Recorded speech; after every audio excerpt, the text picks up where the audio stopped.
Jim Marshall. How are you doing today? Hi, Rich. Doing great. Excellent. I'm glad to have you on. I appreciate you taking the time to share your study and all of the things that you've learned over the course of your years. Thank you.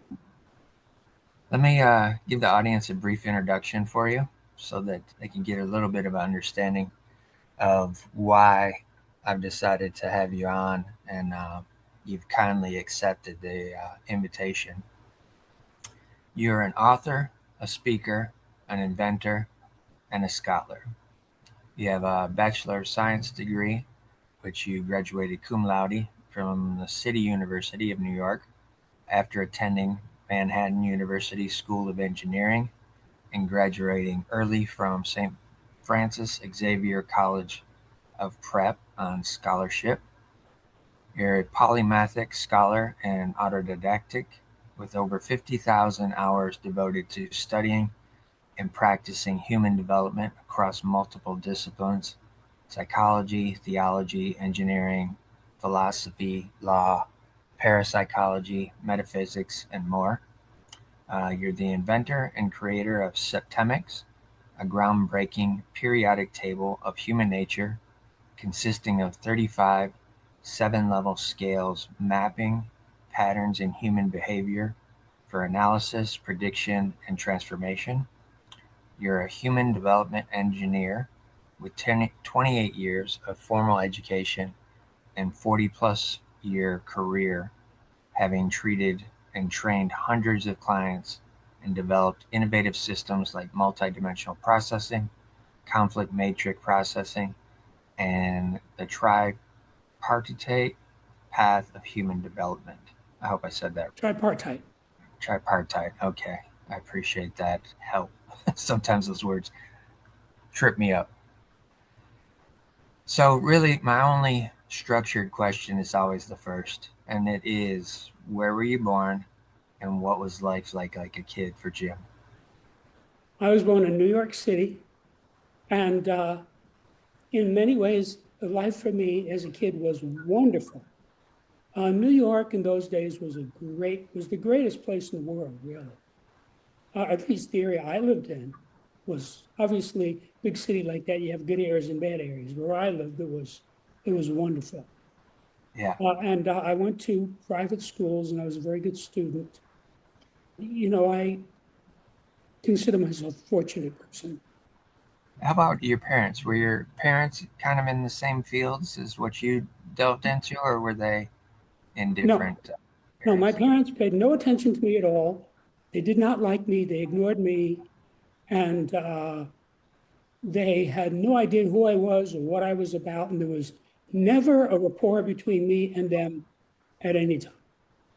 Really? Okay. This is fascinating already. Any siblings? I have three sisters. Three sisters? Are they older on both sides of the We're spectrum or all, we're all older. all older?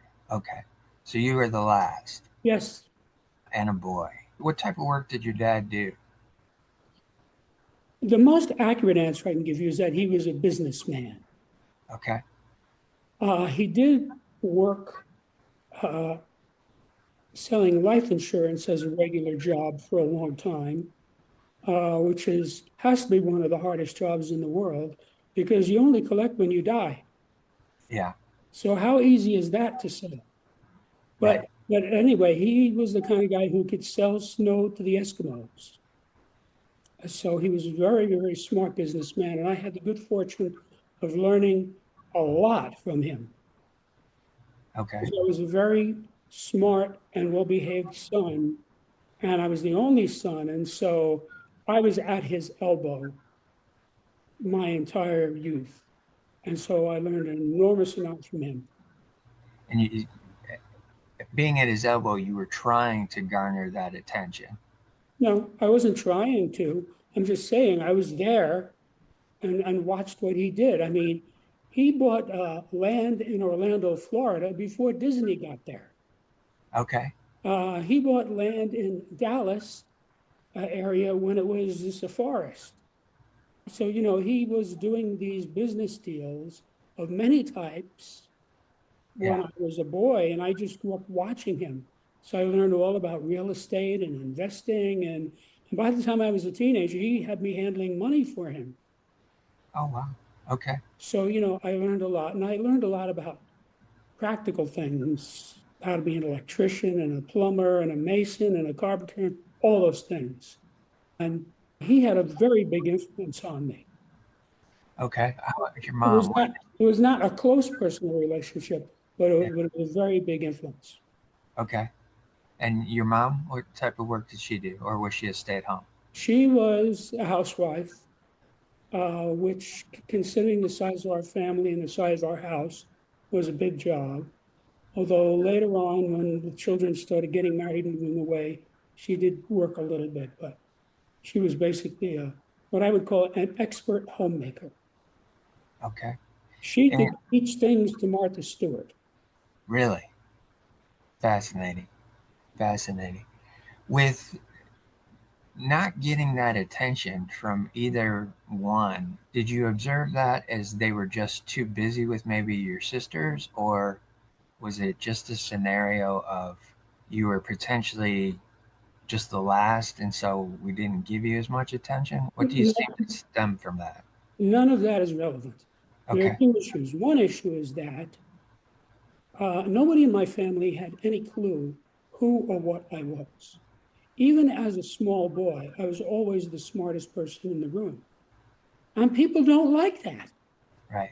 I had a photographic memory.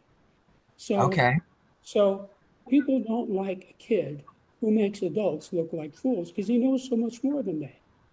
That's number one. And right. of course, as I got older, I learned to shut up and not do that. But when you're a little kid, you don't know that.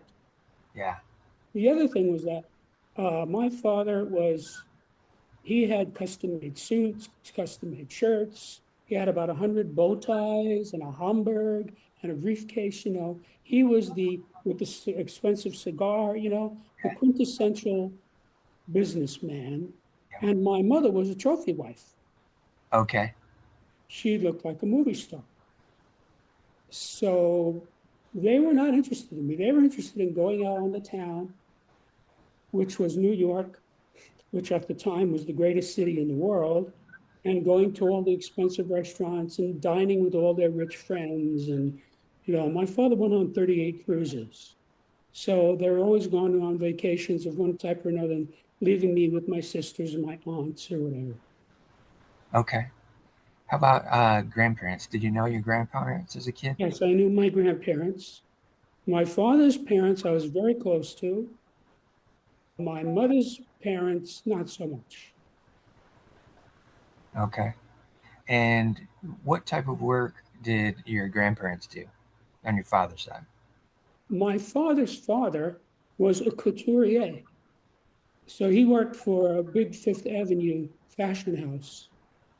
He could make suits, Yeah, which is the highest level of tailoring to make a yeah. man's suit. I don't know if you know about that, but Oh, yes. it's very hard to make a Been in man's suit. fashion for a little while. Yes, I Okay. understand. And then he put his money into businesses. He became a restaurateur and he was a master chef. Wow. He could have been on television as these chefs who go on TV. He could have been one of those guys, except it didn't exist back then. He Right. predated that. Yeah. So, he was a very serious person and very, very capable person.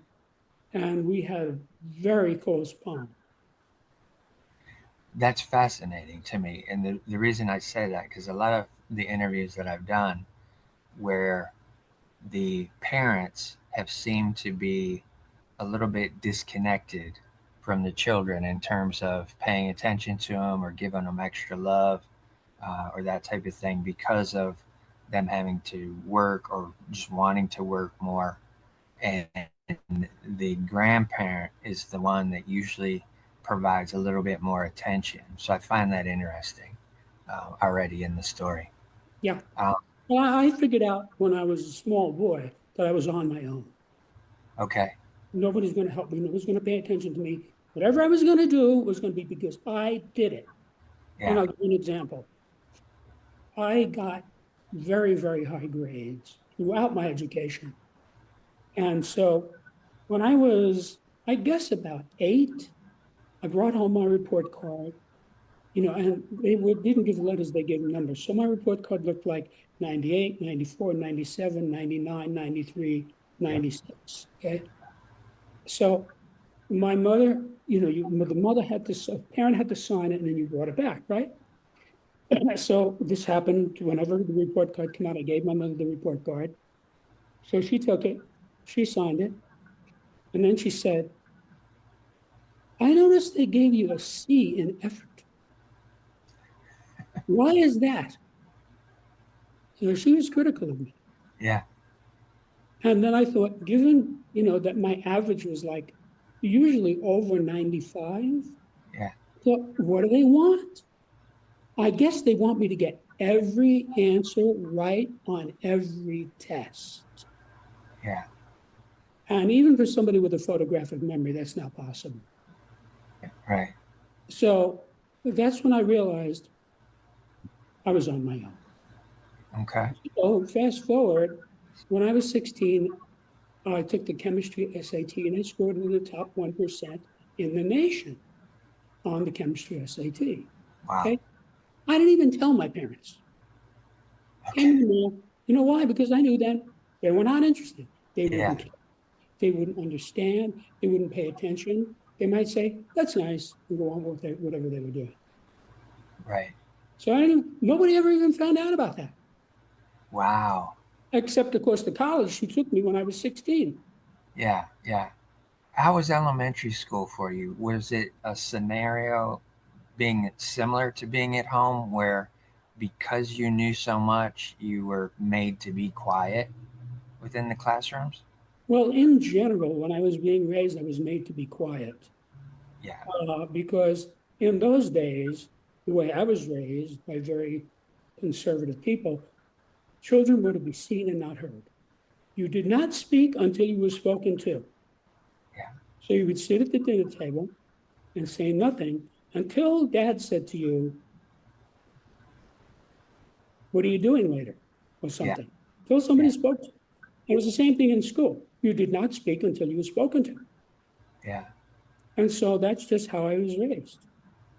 And that was very consistent throughout my entire upbringing because I Okay. went to very strict schools and, you spoke when they asked you to speak, period. Yeah. I can relate to that similarly in that my parents were conservative, but I was also an introvert. So one of the things that they instilled in me too was that you don't get out of hand if you're going out in public. You don't run away from us. You stay right by us, right by our side. You stay quiet unless, someone's speaking to you and then you can answer. That way you're not drawing attention to yourself.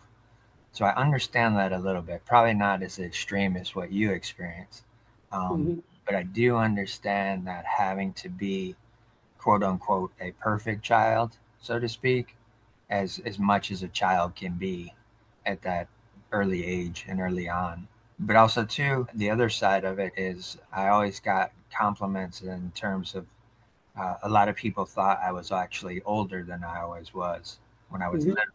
Mm-hmm. Now that I'm older, people think that I'm completely younger than what I actually am. So it's kind of a spectrum of scenarios that we've experienced.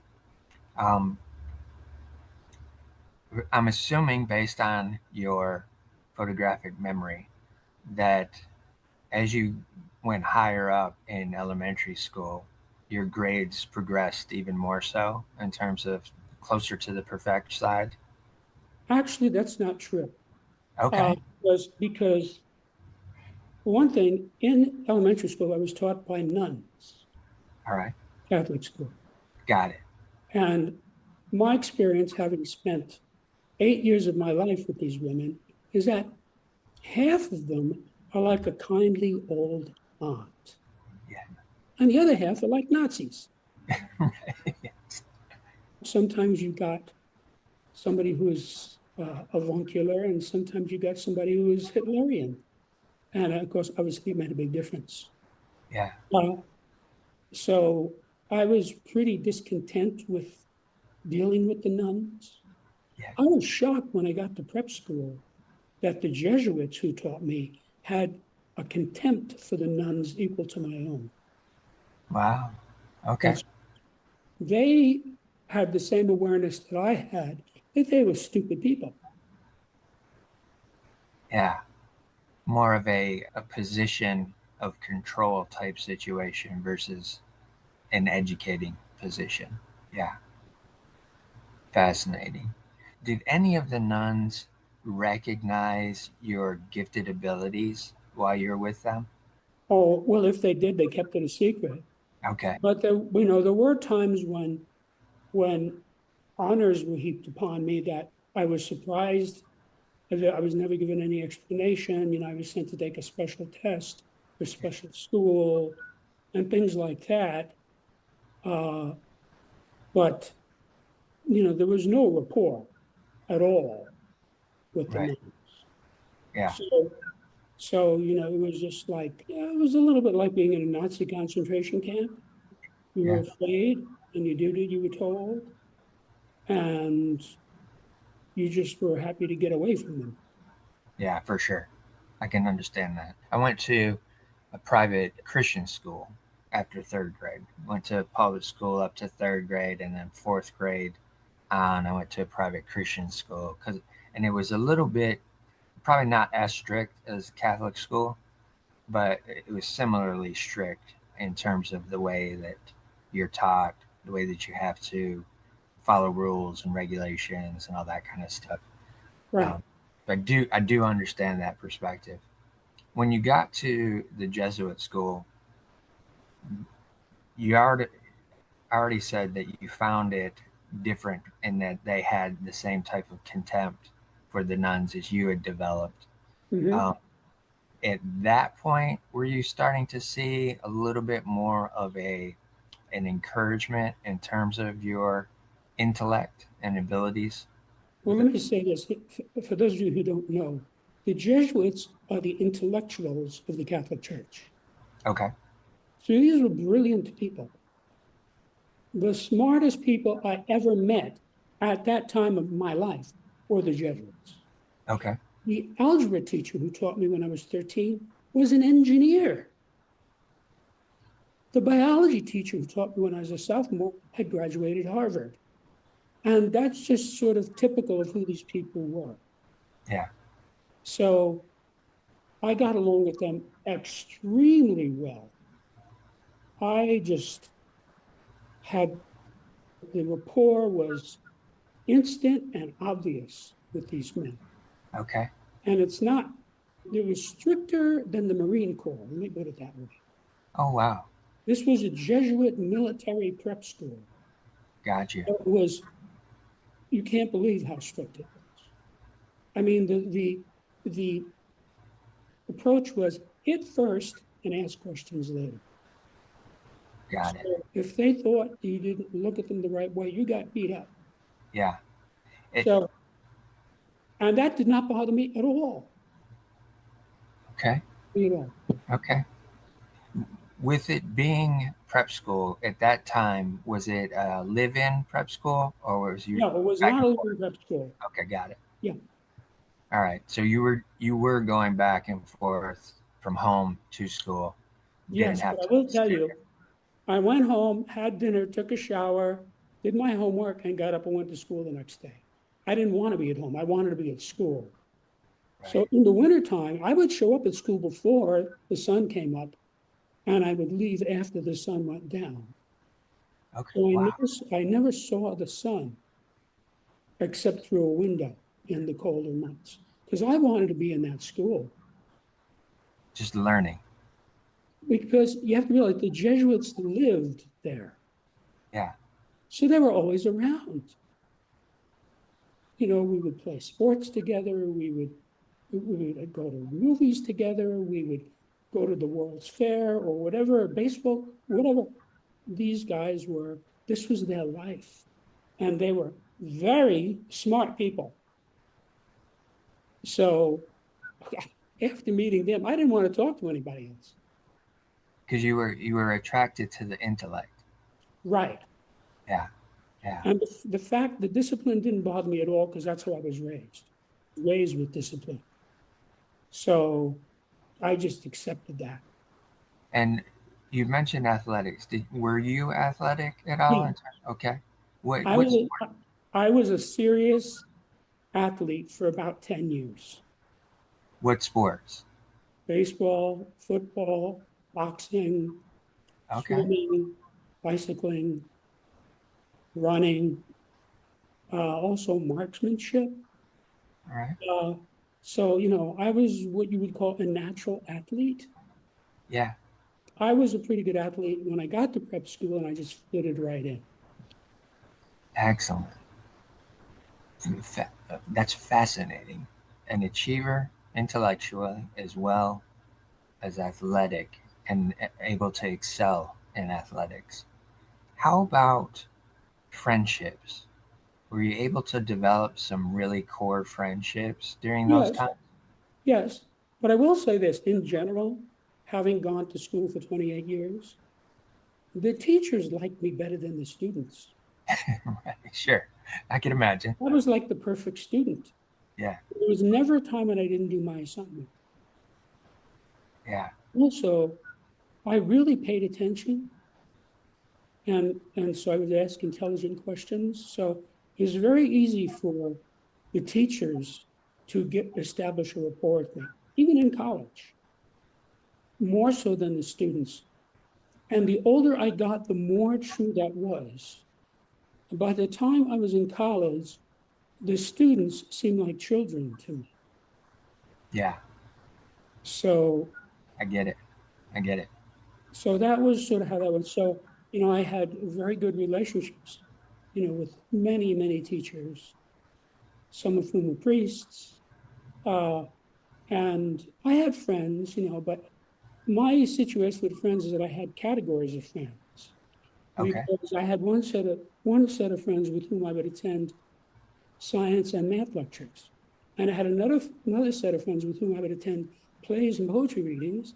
And then I had another set of friends with whom I would play sports. And then I had another set of friends with whom I would play music. And these people all hated one another. And I Yeah. got along with them all. Yeah. I was the only guy in the math club who was on the football team. So I stuck out like a petunia in the onion patch. Because there Right. were all these skinny guys with glasses and pasty skin, and I was this muscle-bound football player. So Right. they looked at me and said, "What's this guy doing here? Well, this must be a mistake. Right. Sure, Yeah. you're in the right room." But the funny thing is, I loved math.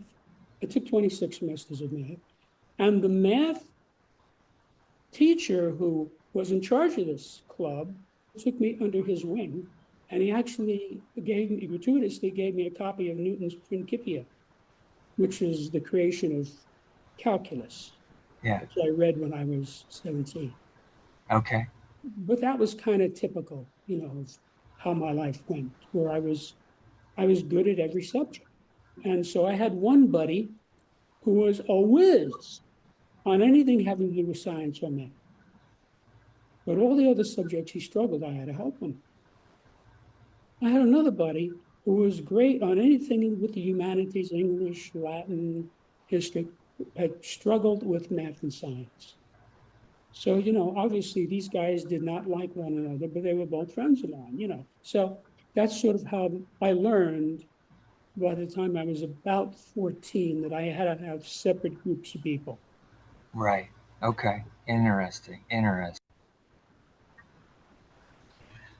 So with that as well, did you get treated differently from your sisters Oh, yeah, along? Okay. absolutely. I don't think the difference in treatment could have been more extreme than it was. Okay. In those days, especially for my father, who was, because I was the youngest, he was pretty old when I was born, so he was from an older generation. There was men's work and women's work. Yeah. Yeah. So my three sisters shared all the women's work, and I did all the men's work, even though I was the youngest in the family. My sisters have a picture of my father as a kind, gentle, loving person. Yeah. And I have a view of him as Captain Bligh. he actually would say that he was blying me. Oh, wow. I mean, Wow. he took on that role, that he was Captain Bligh.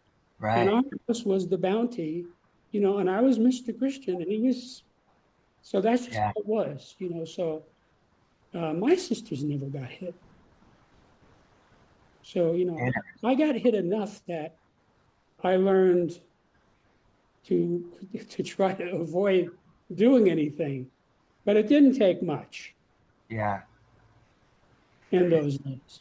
Yeah, for sure. For sure. Were the daughters kind of the apple of his eye type scenario? Well, see, they were his little girls, see, Right. Yeah. so he was very protective of them, and they were very feminine, and I was very masculine, you know. Right. So it was a tremendous difference Okay. in the way we experienced the whole thing. For sure. Did your father appreciate your athletic skills at all? Or was that as foreign as everything else? Actually, in a sense, he sort of took them for granted because he himself was a very good athlete Okay. in his youth. Got you. He was not impressed by anything Okay. I could do athletically. Wow. Wow. That's very fascinating. Very fascinating. How about your grandfather? Was he noticing your abilities athletically on your dad's side? I don't think he was aware very much of that. Okay. He certainly was aware that I was unusually intelligent. He told me straight out when I was a very little kid that I was a very smart boy. He could see it. Yeah. Actually, he's not the only person who saw it. A lot of people could see it, and a lot of people didn't like me because of it. That's hard. That's hard as a child to have that experience. I'll tell you an interesting story. I had a friend who went to the local community college while I was in engineering school. Okay. He, like everybody else, could sort of see that I was a lot smarter than he. Although we never discussed it, it was just sort of, it's like having green eyes. He said to me, I know this girl, and she's having a lot of trouble with algebra. Would you be willing to tutor her? I said, sure. So he gives me this number, and I go down to this girl's house. And there was this spectacularly beautiful 18-year-old girl who was struggling with algebra. I came in, and I had no trouble at all teaching her algebra Yeah. as a tutor. But as you might guess, I sort of had aspirations of our relationship going on to something bigger and better. Sure. Yes. But one day, while I was working with her, I explained something to her. I don't remember what it was. And then she got this deer in the headlights look. And I can't say this with a straight face because it's so funny. She just looked blank. And Yeah. she said to me, in utter seriousness, she said to me, wow, you're really smart. And I knew at that moment she would never date me. That was the end Yeah. of the way she viewed me. She saw me as kind of like Mr. Spock or something like that. Right. So I could Almost see unattainable. that was not going to happen. So, and that has sort of gone on through I can't tell you how many women wouldn't go out with me and said, you're too smart for me. I'm not Wow. going out with you because you're too smart. Wow. And there was a even larger number who thought that but didn't say it, but I could sort of see it. Sure. Sure.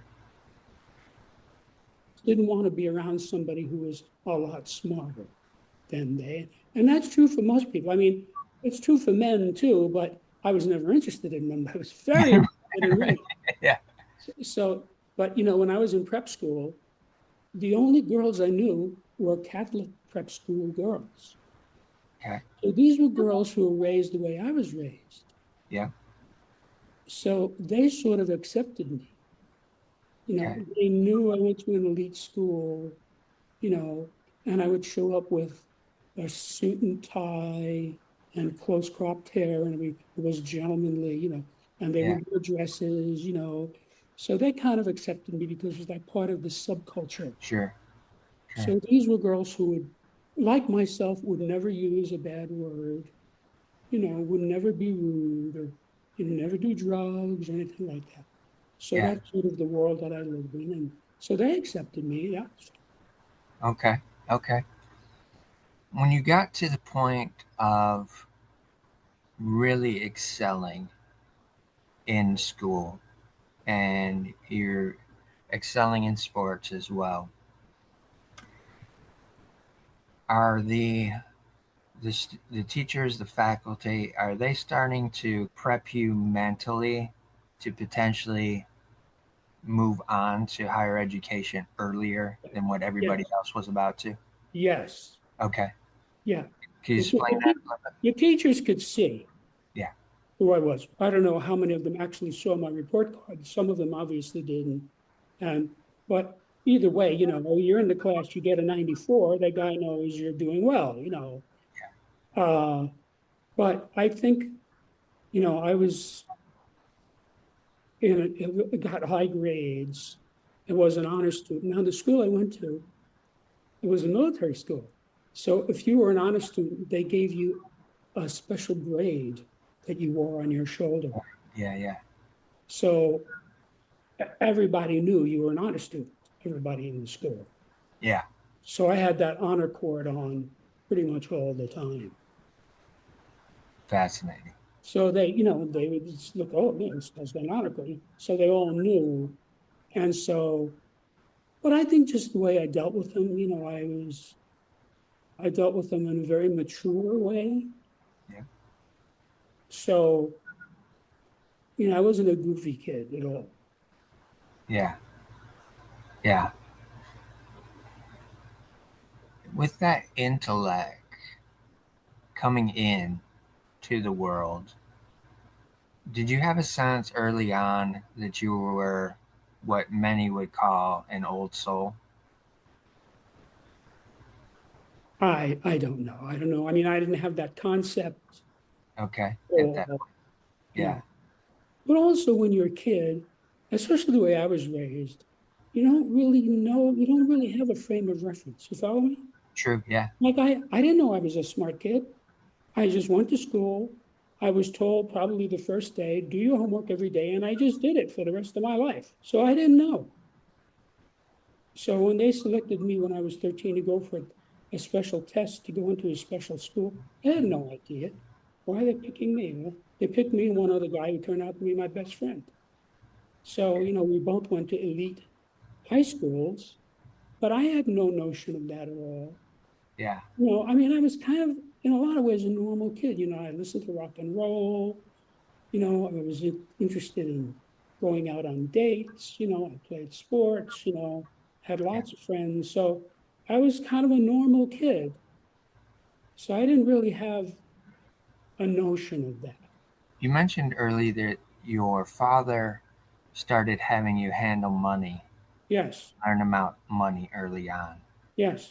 Was that to encourage you to get financially acclimated No, going to work, or did you just see that as an he opportunity? just needed somebody to help him with his business, and I did it for free. Okay. The quintessential businessman. Yeah, like he'd If he say, can get free labor, he'd he's going to get he'd free go to labor. Vegas with my mother, and he'd say, "No, Mrs. Smith is going to show up on Tuesday, every Tuesday with an envelope for you, and I want you to take it and put it in the drawer." Okay, so she showed up. Hello, Mrs. Smith. I took the money, and he knew I would do exactly what he told me to do. I would never touch the money. Right. That's just how our relationship always was. He Yeah. knew that I was a straight-laced kid. You're just going to do what you're told. I'm going to do what I'm told, and I'm not going to do anything that's immoral or unethical or illegal or anything like that. I mean, Sure. it's not in my mind to do Yeah. anything like that. Did you have any jobs through high school at all that you went to? I did actually, because even though my father was a wealthy man, I Yeah. never got an allowance of any kind, All right. not a penny. But I was smart enough to know if you want to get things, you have to have money. Yeah. So I was always doing things to make money, and I always had money. I sold raffle tickets. I sold Christmas cards. In the summer, I worked as a house painter. I mean, I Okay. knew how to make money and have money. And so I always had plenty of money for whatever I wanted. Yeah. And at that point in time, too, you weren't necessarily focused on one particular thing. It was whatever had an opportunity at to make money. You were Yeah. willing to do it. When I saw an opportunity to make money, I took it. Yeah. Again, fascinating. I'm loving this conversation. Very interesting for me. And I should tell you, you can see I'm an elderly person now. Yeah. In my entire life, I have never made a house payment or a car payment. Wow. You're Cash. very, very frugal. Everything cash. Okay. Very frugal. Nobody has ever collected any interest from me. That's fantastic. That's fantastic. Holy cow. All right. Let's wind back to the opportunity to exit school and move into collegiate life. What was the mindset? Did you have it in your mind at that point in time that, all right, I'm going to go on and do this thing, or I want to study this specifically? I went to engineering school, which corresponded perfectly to the aptitude tests that they had given me. Yeah. Although the aptitude tests were given after I had been accepted to engineering school. I went to this very, very good, very difficult school, and I was excited about that. And college was a blast for me. It was a blast. By the time I got to college, I was what you might call a mature person. I had a, I was living with an older woman by the time I was 19 Okay. Okay. because she was the person who was on my level. Right. So if I went out with girls who were my age, they were like children to me. Yeah. I had to explain things to them. Right. Right. Like if Completely they use the understandable. word like quotidian, they'd say, "What?" And then I have to explain it. With this older woman who was highly intelligent, I could just talk to her and she would understand me. Fascinating. Fascinating. The interesting component of that is that you're gravitating consistently to those who are intellectually stimulated as much as you are, and also to those who are uh, have had some more life experience. Um, It was a two-way thing. I was attracted to them and they were attracted to me. uh-huh. So I was like an old person's idea of what a young person should be. Yeah. So a lot of people who are my age just he didn't like me, thought I was a square or whatever. Yeah. Uh, so I just and the truth of my life is really that while other people were watching video games, watching TV, going to movies, playing golf, I was studying and meditating. That was my Right. Meditating. Okay. So meditating came in early for you then, about age 20. about age 20. All right. Was there anything specific that brought that on to your radar?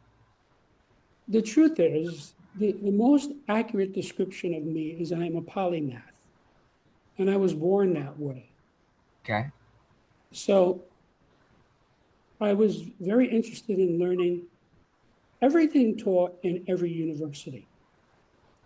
So when I was in college, I would take 18 credits, which was the maximum. And Yeah. then evenings and weekends, I would study at other places. I would take other courses, or I would be reading. I mean, Yeah. that started when I was in elementary school, starting when Right. I got my library card when I was 10. I'd come home, I would do my homework, and then I would read a book. Right. I was just One friend of mine described me as a sponge for knowledge, Yeah. just soaking it all in. And so the older people saw me as what they thought a young person should be. And so the truth is that throughout my life, I nearly always associated with older people. Mm-hmm. Mm-hmm.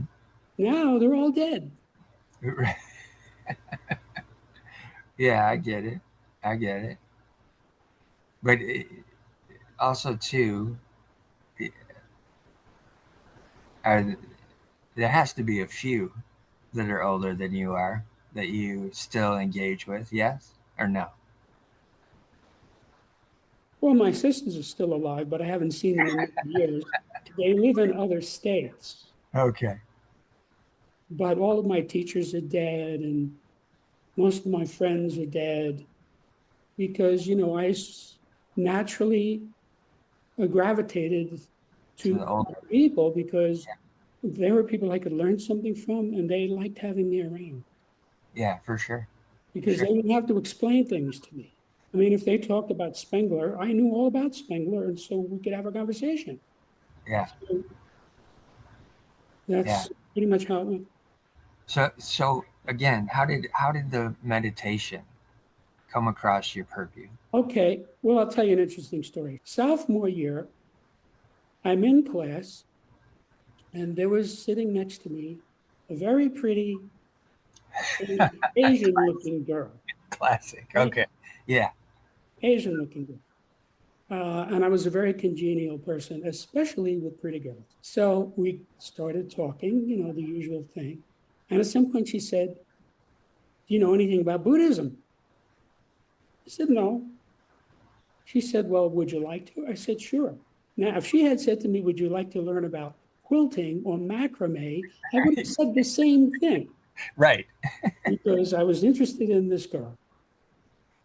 It's because I could see, now I realized she had that Buddhist thing.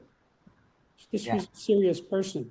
This was not some flighty bimbo, you know? Yes. So Exactly. that was like a moth to a flame. Yep. So she took me to a Buddhist temple. She took me to a Buddhist prayer meeting, and I saw, wow, I don't know what this is, but whatever the hell it is, this is like not anything I saw before. What is this? Yeah. And I could feel it. Okay. I could feel something, you know? Right. So that was sort of like propelling me into that world. And I eventually wound up studying all the great religions of the world, Buddhism, Hinduism, and Jainism, and et cetera, all Okay. of which were grist for my mill. Yes. So by the time I was 20, I was ready for that. Okay. And you were open as well. Yes. If you're a student, you're open. That's what a student is. If Yeah. you're not open, you're not a student.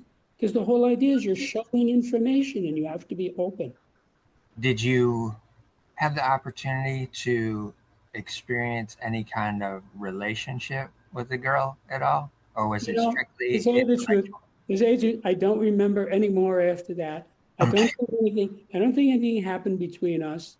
Yeah. I've realized eventually she was just proselytizing me because she saw that I was a smart guy into Yeah. Buddhism. You know, Got it. Okay. she was just turning me on to Buddhism is what was going on. And that Right. was all she was interested in. And so, being a gentleman, I just accepted that. Right. Did On the did other hand, I would have women, coming on to me, and I was just very often not interested in. I sure. mean, when I was in college, there was this gorgeous blue-eyed blonde who had some kind of an East European accent, who was coming around me all the time. And, in retrospect, I said, that's one that I missed. I was just too busy with all my courses, Right. and I had a girlfriend already. And so, Yeah. there are quite a few of those that I Okay. missed Did opportunities. did the older woman that you were living with at that time, did she ever have any jealousy towards any of the women that you're meeting at school? continuously. Okay. Okay. All right. And were you able to have conversations with her to reiterate that yes, this is there's people around, but I'm not really as into them as I am as you. Well, the truth is, I was into them. Okay. I was, and I got caught many times. Okay, got you. So, I was just a young, handsome man about town who attracted women like flies to honey. Yeah. So, some of them I would allow to catch me. Okay. Yeah, yeah. Makes sense. Makes sense. Did you continue on with any of the athletics into college Oh, or no? yeah. I Did? never Okay. stopped. I never stopped the athletics. Got you. When I was in college, I guess when I was about 21, I sort of switched over from being an athlete to being what you would call a fitness enthusiast. Okay. And I have remained a fitness enthusiast my whole life. Got you. So, in other words, I wasn't competing anymore, but I was running and swimming. I jogged about 30,000 miles Yeah. in my Yeah. life, lifting weights. I belonged to gyms. And so I sort of, changed the focus from Right. instead of it being a competitive thing, it just became a health thing.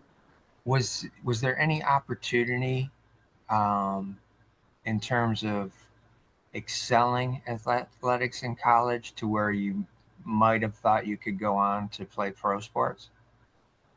Well, I'm only 5'5". Okay. I was well aware that my height was an insuperable barrier. Okay. First of all, there were very few sports where somebody my height could even be included.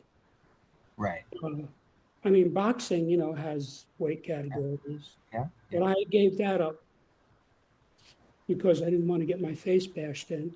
Because, even if you're a very good boxer, Oh yeah. you get beat up.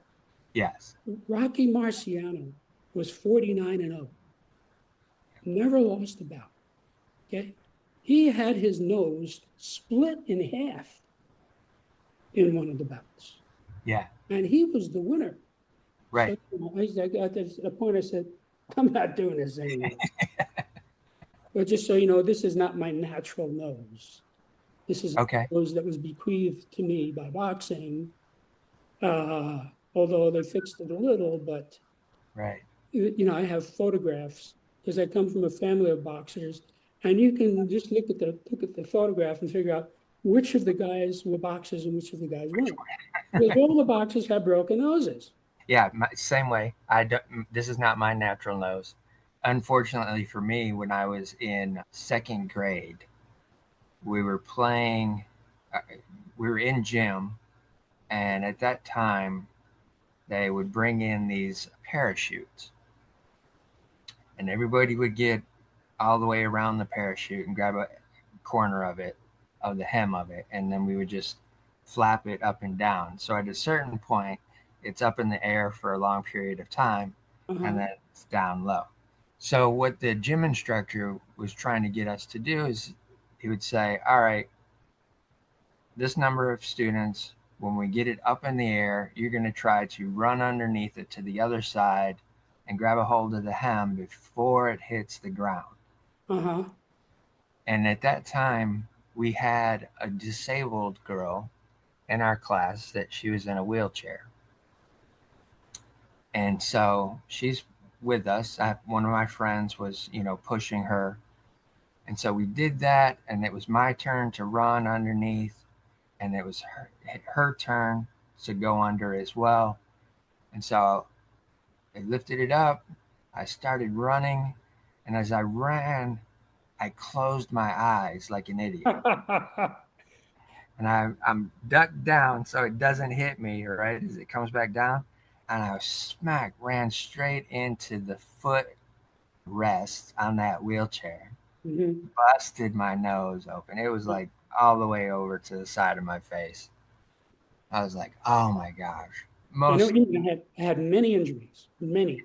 yeah, most extreme pain that I had felt at that point in time, and it was horrible. And strangely enough, I didn't have to have surgery because at that point I always slept on my stomach, which I don't know what point I quit doing that, but I would always have my face buried in my arm sleeping. And the doctor just said from doing that, it kind of moved it back to semi regular position to Hmm. where I didn't Interesting. have to have any surgery. But yeah, I understand what that broken nose situation is like. It's not a fun thing, especially early on. Yeah. With being studying engineering and knowing you're not going to be able to progress forward with sports, did you have your eyes set on a particular environment of work that you wanted to go in? Because there's many different areas you can be an engineer and get into work. Was there one specific that you had in mind that you wanted to? No, Okay. no, but I will tell you that after I graduated, I became a human development engineer. Okay. Uh, so I was using engineering principles, tactics, strategies, devices, theories, etc., to help people to attain higher levels of enlightenment, responsibility, ethics, and so forth. And was that based on just your life situation up to that point, or was there something that you were seeing within the environment of college that was spurring that curiosity of human development more so? First of all, it wasn't curiosity, and it had nothing to do with college. Okay. What I realized is that by the time I had my bachelor's degree, because I was such a good student, I was a very well educated person. Yeah. I mean, I was writing poetry in Latin when I was 17 for recreation, Okay. just as a frame of reference. You know. So, Okay. what I realized is that by far the biggest problem is that people don't understand people. Sure. In industrialized society, 95% of the problems we have are because people don't understand people, don't understand the boss, don't understand the employee, don't understand the wife, et cetera, et cetera, et cetera. That is why in the United States, more than 50% of the people who get married get divorced. They Right. clearly did not understand Yeah. who is this person. And it's also why all over the world, people routinely elect morons and criminals to run their governments. So Yeah. anyway, I figured this all out by the time I was just gotten out of college, you know. And so by then I had been meditating and I knew all these other subjects. And so I just took everything that I knew and I studied a variety of what you might call alternative subjects. Okay. And so I was finding out about things that were outside of the mainstream. And all of those things taught me.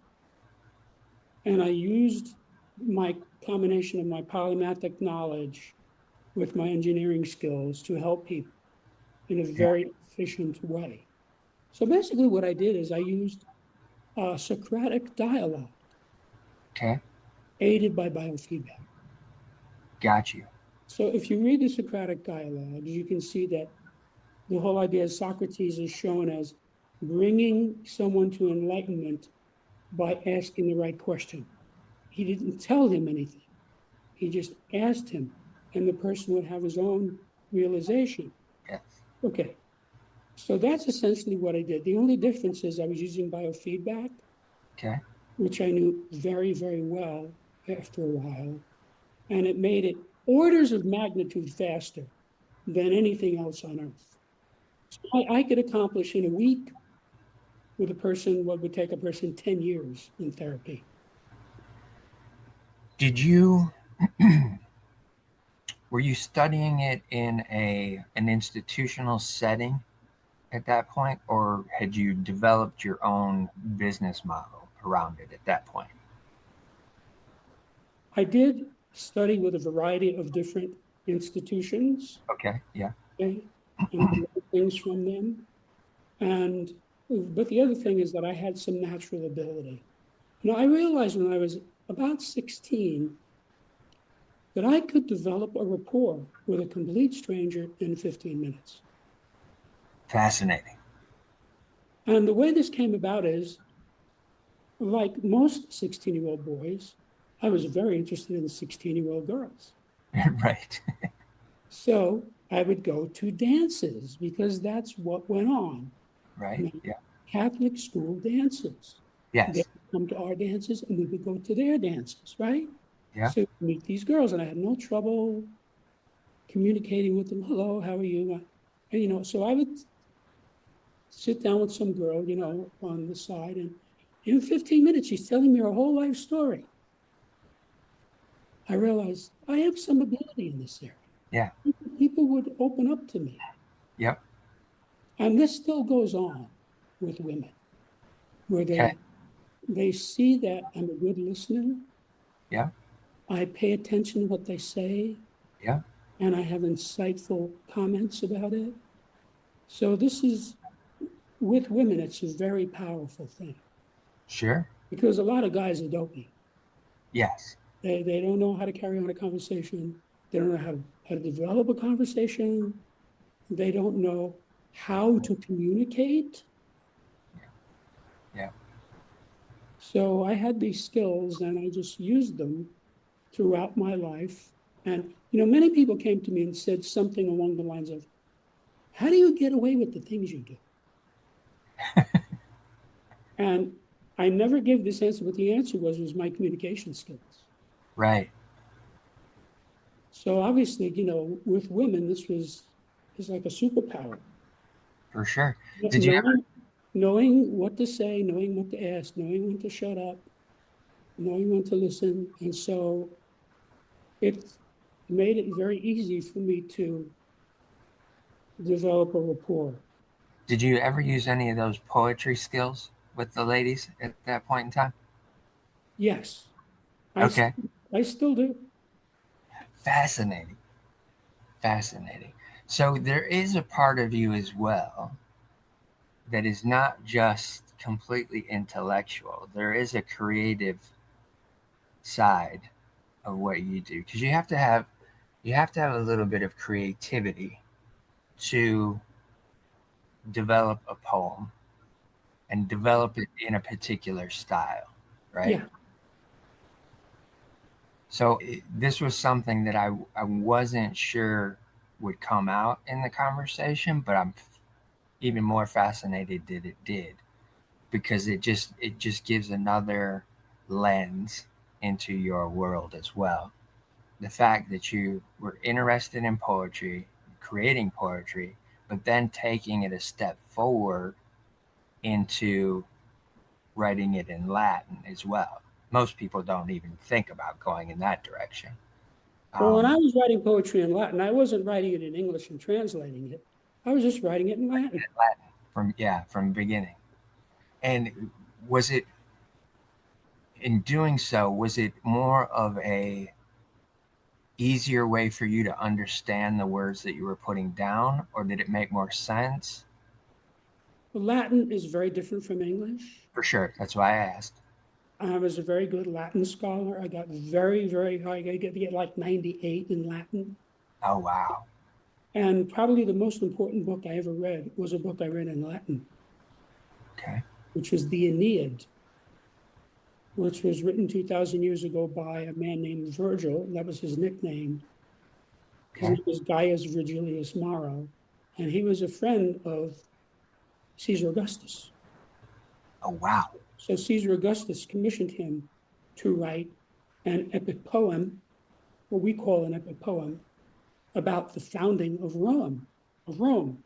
Okay. He wrote this 12-book poem, epic poem, which I read, and that really changed my life. Huh. What were some of the key points of that were so Well, profound for you? like the Aeneid is sort of very much like the Roman version of the Iliad and the Odyssey, which are in Greek. Yeah. So it's very similar to those. Right. So this was written 2,000 years ago. Obviously, all the educated people in Rome spoke Greek. Yeah. And that's something that carried forward right to the founding fathers of America. Many of the founding fathers, like Jefferson, was fluent in Latin and Greek Yeah. because that's classical education, and that's how I was educated. So it's about the gods interacting with men. Mm-hmm. And so it really becomes about how do things happen? How do things get done in the world? Yes. And it really explained a lot of things to me that I did not understand at all until I read that. Okay. So it was kind of like your aha moment. Yeah, but there are a lot of aha moments in reading this. Yeah. But for example, the Aeneid is named after Aeneas. Aeneas is a demigod, meaning his mother was Venus, Got you. or if you prefer the Greek, Aphrodite. And so he had special abilities like Hercules. And he was beloved of the goddess Juno. So the goddess Juno looked out for him. So when he would get in a mess, Juno would come in and save him. Right. So this whole idea, having grown up in a Christian context, Judeo-Christian context, this is like a different way of looking at it, different way of thinking about it. Yeah. But later I came to really realize that my understanding of Greco-Roman religion and my understanding of Judeo-Christian religion completely dovetail. I don't see a conflict in there. Okay. It's just the terminology is different. I mean, I think that what the Romans and the Greeks, and by the way, the Norse had a very similar thing, Yeah. what they called the gods are what the Judeo-Christians call angels. Yeah. So it's just a different terminology. Yeah. I think that's where many people get tripped up. It's just terminology.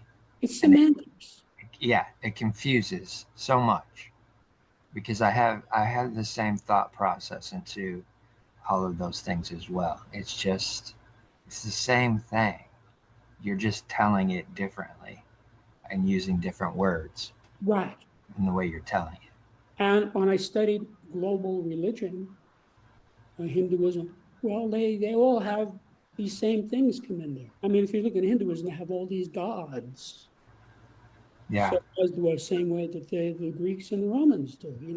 Yeah. Yeah. So that whole concept, and see, I think it's foolish and something that a Philistine would do to reject whole religions. To look at the Romans and the Greeks and say, well, they were just stupid. Right. Yeah. I mean, I I I don't know much Greek, but I knew Latin very well, and I read all the Latin writers that we all learn: Caesar, Cicero, Virgil, Ovid, Horace. Yeah. These were smart people. Right. For sure. These were not dopey people. No. I mean, you don't rule most of the world at that point in time and be stupid. It's not possible. That's right. That's right. Yeah. So getting into that world and becoming a part of that, I was an altar boy for 4 years before I went to prep school. Okay. And of course, I was doing the mass in Latin. So I Right. was already learning Latin when I was a boy. Then when I actually got to prep school, they said, now we're going to teach you Latin. It's like, I'm with you, let's do it. Yeah. So reading the Aeneid and getting into, because by the time I was a senior, I could think in Latin. I didn't have to translate it into English. Interesting. It's a very different structure. The language is different. I mean, they don't have prepositions, Right. but they still can express the same thing. It was it opened me up. So then by the time I got to college, I was already aware of all these things Right. in some way. So it was not hard for me to study these various alternate subjects, you know. Yeah. So, well, you sort of talked about being open-minded. I guess you could say I was open-minded, you know. Sure. In some ways, I'm open-minded. In some ways, I'm not, Okay. because the whole point of education is to learn the right thing. Yes. So, for example, the acceleration of gravity near the surface of the Earth is 9.8 meters per second per second. That's what it is. It doesn't matter what your opinion is. If you don't know that number, you're wrong. So you Right. can say, well, gee, that's pretty rigid. Yes, engineering is rigid Yes. By because, nature, it's rigid. because in engineering, the whole point of engineering is to make something that works, whether it's a locomotive, an airplane, a cell phone, a refrigerator, an air conditioner, it has to work. Yeah. So there's no room in there for opinion or belief. So in the world of engineering, all of this stuff that goes on with most people, Yeah. their feelings and their beliefs, and their, Right. it's not there. Yeah.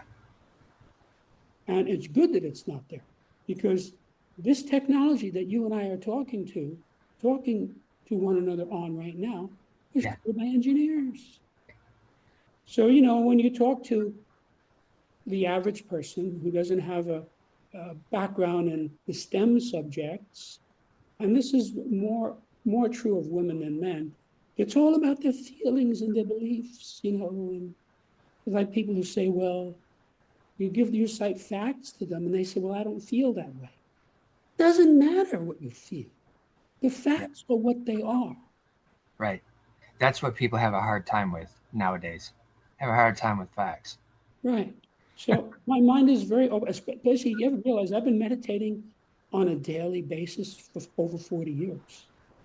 Wow. So I open up my mind every day, Yeah. okay, to higher powers and higher forces and concepts that most humans do not have. For sure. So, for example, I have no trouble communicating with angels. I Okay. communicate with angels all the time. They communicate telepathically. They're around, and sometimes I want to know something, and I just ask them, and they tell me. You know, that's like you have to be open to that. Sure. So, you know, there are many people in the STEM subjects who do not have that openness. Exactly. They're they don't have the capacity to be that open because it can, for a lot, it can become scary to them because they're experiencing something that is not grounded in the world, the earth. Whether or not it's scary is kind of a separate thing. They True. just don't know. They Yeah. don't. They don't Right. have that idea. Yes. And you cannot teach it to them because they're not open to it. Yeah. A good example of this is, you know, I actually know somebody who I hired to babysit my son, who believed that the world was 6,000 years old. Okay. So this person obviously never found out about carbon dating. Carbon dating can factually determine scientifically the age of rocks. So we have rocks that have been determined in a laboratory to be 50,000 years old, 75,000 years old, 100,000, 200,000 years old, a million years old, right? Yeah. So what are you going to do with somebody, you know, who says the world is 6,000 years old? You know, Exactly. because there are people who I've done this, I've tried to explain this to people and they're not going to get it. For sure. It's and believe me, I experience those scenarios as well. Not as I don't have as much intellect or information as you have over the years and have attained, but I do find myself having to curtail conversations Right. based on those scenarios. Yeah. And like if I tell people that I communicate with angels, Yeah, they think, oh, you believe in angels? No, I don't believe in them. It has nothing to do with belief. It's a perception. yeah, It's like, you know, I look at Rich Wright, I see he's got long hair and he's got a hat on. You know, it's like, it's perception. It's yeah, not a belief. You know, it's got nothing to do with belief. You yeah. know, I am, if you actually just observe me, I'm a very Christian person. Okay. So they'll say, well, doesn't mean that you believe in Christ. No, has nothing to do with belief. Yeah, I studied it. I know what Jesus taught, and I agree with it. yeah, It has nothing to do with belief. right. So very often people ask me, do you believe this or do you believe that? And I almost always say, I neither believe nor disbelieve. Either I know or I don't know. Yes, You know, that knowing. like if I, you know, you ask me, well, what's the formula for the volume of a sphere? I can tell you that. It's not a belief. Yeah, I know what it is. And that was true before this galaxy existed. And it will yes, still be true after this galaxy no longer exists. for Okay. sure. Yep. I just learned it. So it's not, has nothing to do with belief. So very often people talk about my beliefs. I say, wait a minute, I have no beliefs. Yeah, There's things I know and things I don't know. yeah, The things I don't know, I'm happy to say I don't know. for And if they sure. say, well, what do you think? I usually say, I don't think. I don't think. It's like, why should I think about that? Now, the reason I went to school for 28 years and I'm still educating myself is because I want to know. But knowledge has nothing to do with belief. Right. Like if you give me a trigonometry problem, I can solve it. Okay, it's nothing. I don't believe in trigonometry. Yeah, It's yeah. something that I perceive. I know how it works. It's defined a certain way. And that's what the STEM subjects are about. And that's how I think about everything. Okay. When you were going to school and you continued to go to school, that is not something that is always free for many. What type of work were you doing to supplement that? Uh, I won several scholarships. okay, okay. And did that continue on over the course of 4, 8, 12 years, Yeah, at each level? even beyond that. Okay. Yeah. So you were recognized to the point where they're like, okay, we want you to move into this. Here's a Yeah, like scholarship. I would study with some particular group or system, you know, and they could just see we want this guy around, you know, and so Right. they give me a scholarship. Okay. Okay. Yeah, that's fascinating as well. Even without my asking many times. People Sure. come up to me and say, we're going to give you a scholarship. Okay, thank you. When you first start studying human design and implementing it into the way that you're moving forward, again, what were some of the solutions that you were trying to get to understanding and knowing? I would say there are probably millions or billions of different questions or problems, you know, that I had to deal with. Yeah. Um, and so studying different writers, different philosophers, different teachings, they all contributed something to me. And in my polymathic mind, I was able to, uh, what's the word, absorb them into my Weltanschauung, you Okay. know, so it all became one thing. So To me, it's like speaking different languages. For example, I know Judaism very well. So if I'm talking to my Jewish friends, fine, I'm right in there. And I know Christianity very well. And so I could be talking to my Christian friends and I know exactly what they're talking about. And Yeah. that's true for Buddhism and Hinduism and calculus and all these other things. It's like a language. Right. So when you learn the language, you sort of get into that system. You know, if you talk to, for example, political science, right, which is one of my areas of expertise, I studied some political science and then I read a lot of it and I just kept studying. You know, there's like a whole glossary, you know, there's like a whole set of concepts in political Yeah. philosophy that people who don't know it, they don't know what you're talking about. And that's true in general. So, you know, there are the areas, I'm very clear on the areas that I know and the areas I don't know. The way I approach them is very different. Okay. So, like, for example, if I go into, let's say, military science, I'm an expert in military science. I can swim in those waters with people who went to war college, Yeah. and I understand everything they're talking about. You know, Right.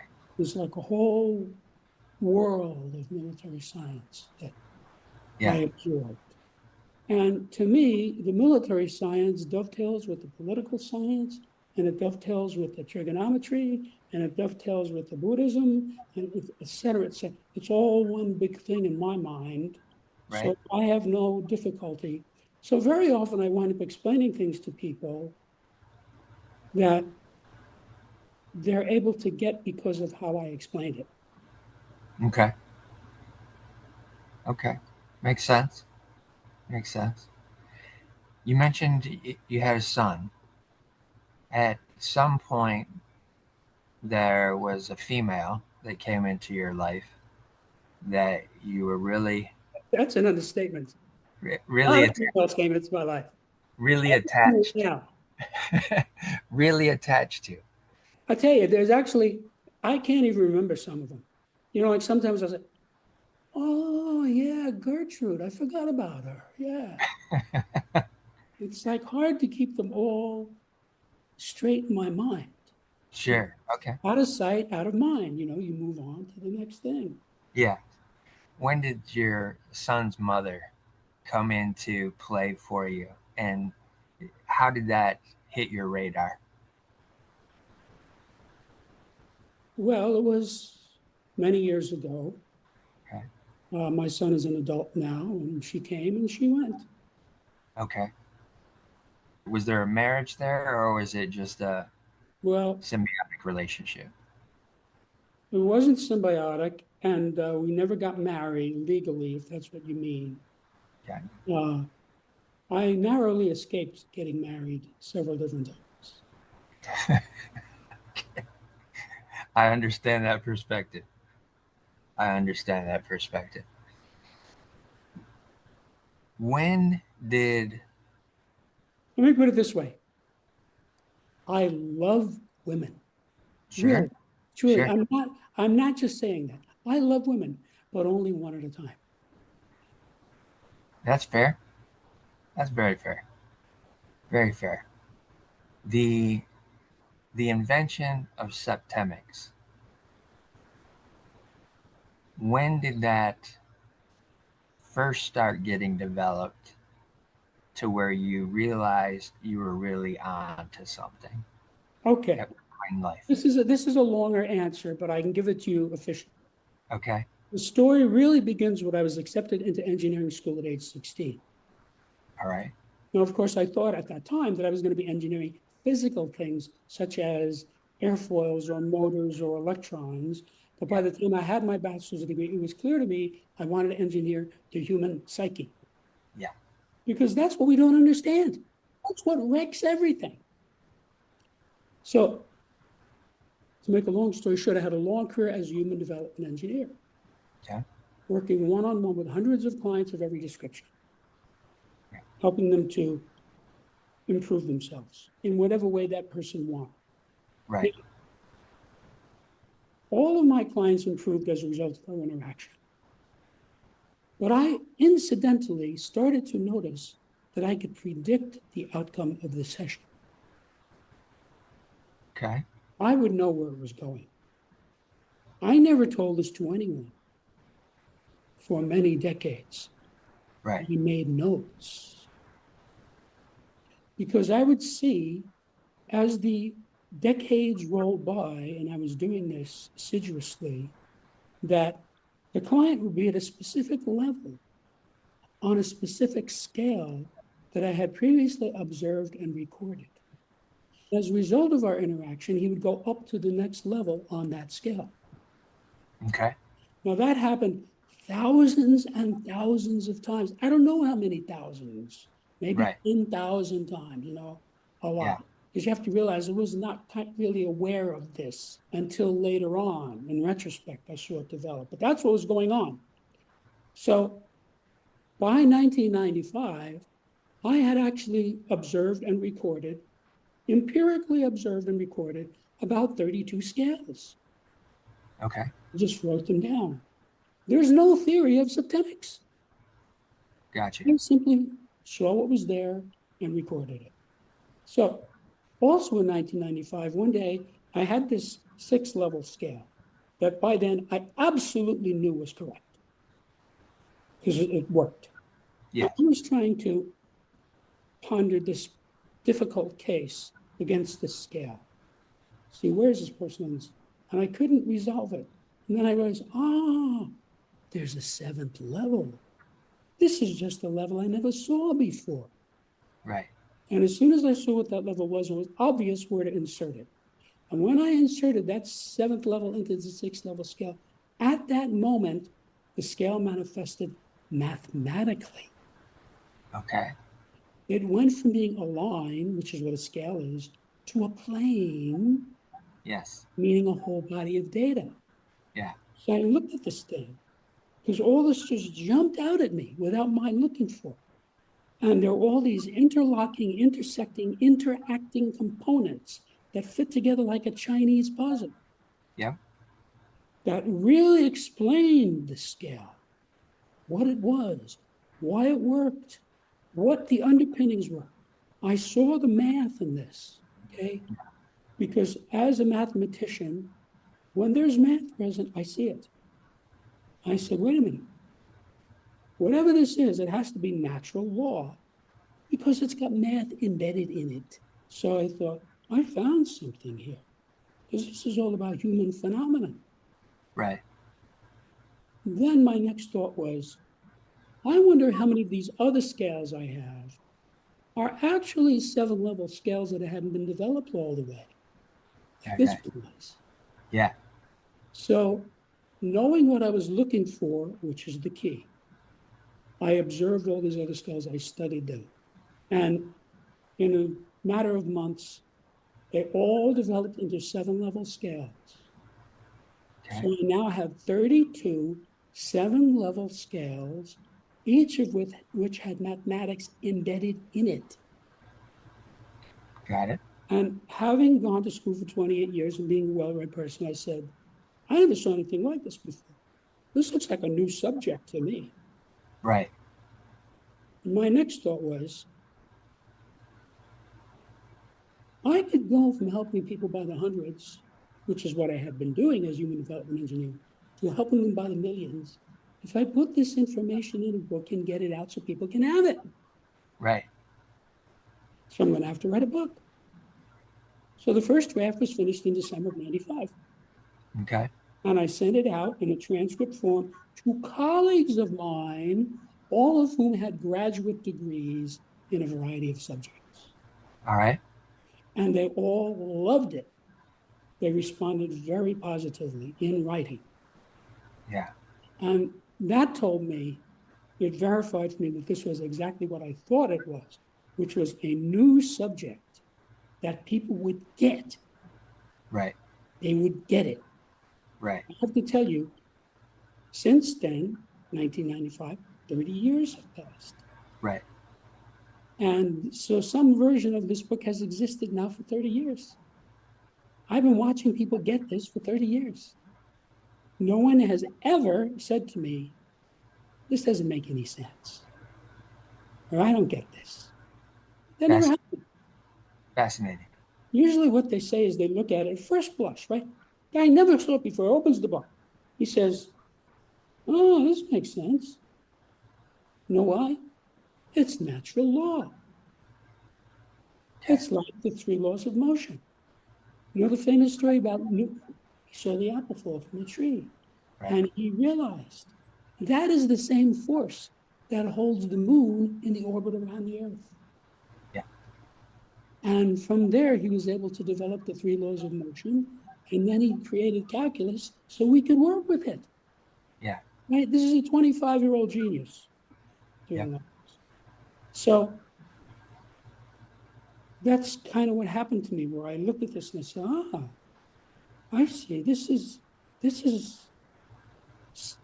natural law, and I want to give this to people so they can use it. So I then worked on the book for 25 years Okay. because realized first I had to discover the phenomena. And I pretty much already told you how I did that. Although Yes. I did find three more scales as I was writing the book, Okay. and other phenomena would come out as I worked on it. Then I had to take this data, which I now had cornered, and use it to craft a workable philosophic system. Yeah. And being an engineer, to engineering, opinions and beliefs are utterly irrelevant. Right. So I had to create something that would work all the time for every person. Yeah. And I did. It took 20 years. Okay. Then you have to realize the most time consuming aspect of this was expressing this in a way that made sense to the average person, Right. because that was my intent. Yeah. That was a lot of work. This is an 86,000 word book, and I literally went through it word by word. How is the reader going to interpret this? Is this the best way to say it? So there was a lot of usage of synonyms and being very careful to couch this in a way that people would get. Yeah. And people keep telling me, readers keep telling me, boy, you really explain this well. And that's because I've been tutoring people since I was 14. Right. The whole idea of tutoring is getting somebody to understand something that he doesn't understand. Correct. So when a person comes to me as a tutor, it's always he doesn't understand it. Yeah. And so I have to first I have to figure out what it is that they don't understand, because the person never knows what it is that he doesn't understand. Sometimes he thinks it's this thing and it's never that thing, it's something else. So it's like detective work. It's like Sherlock Holmes going around with his Right. Yes.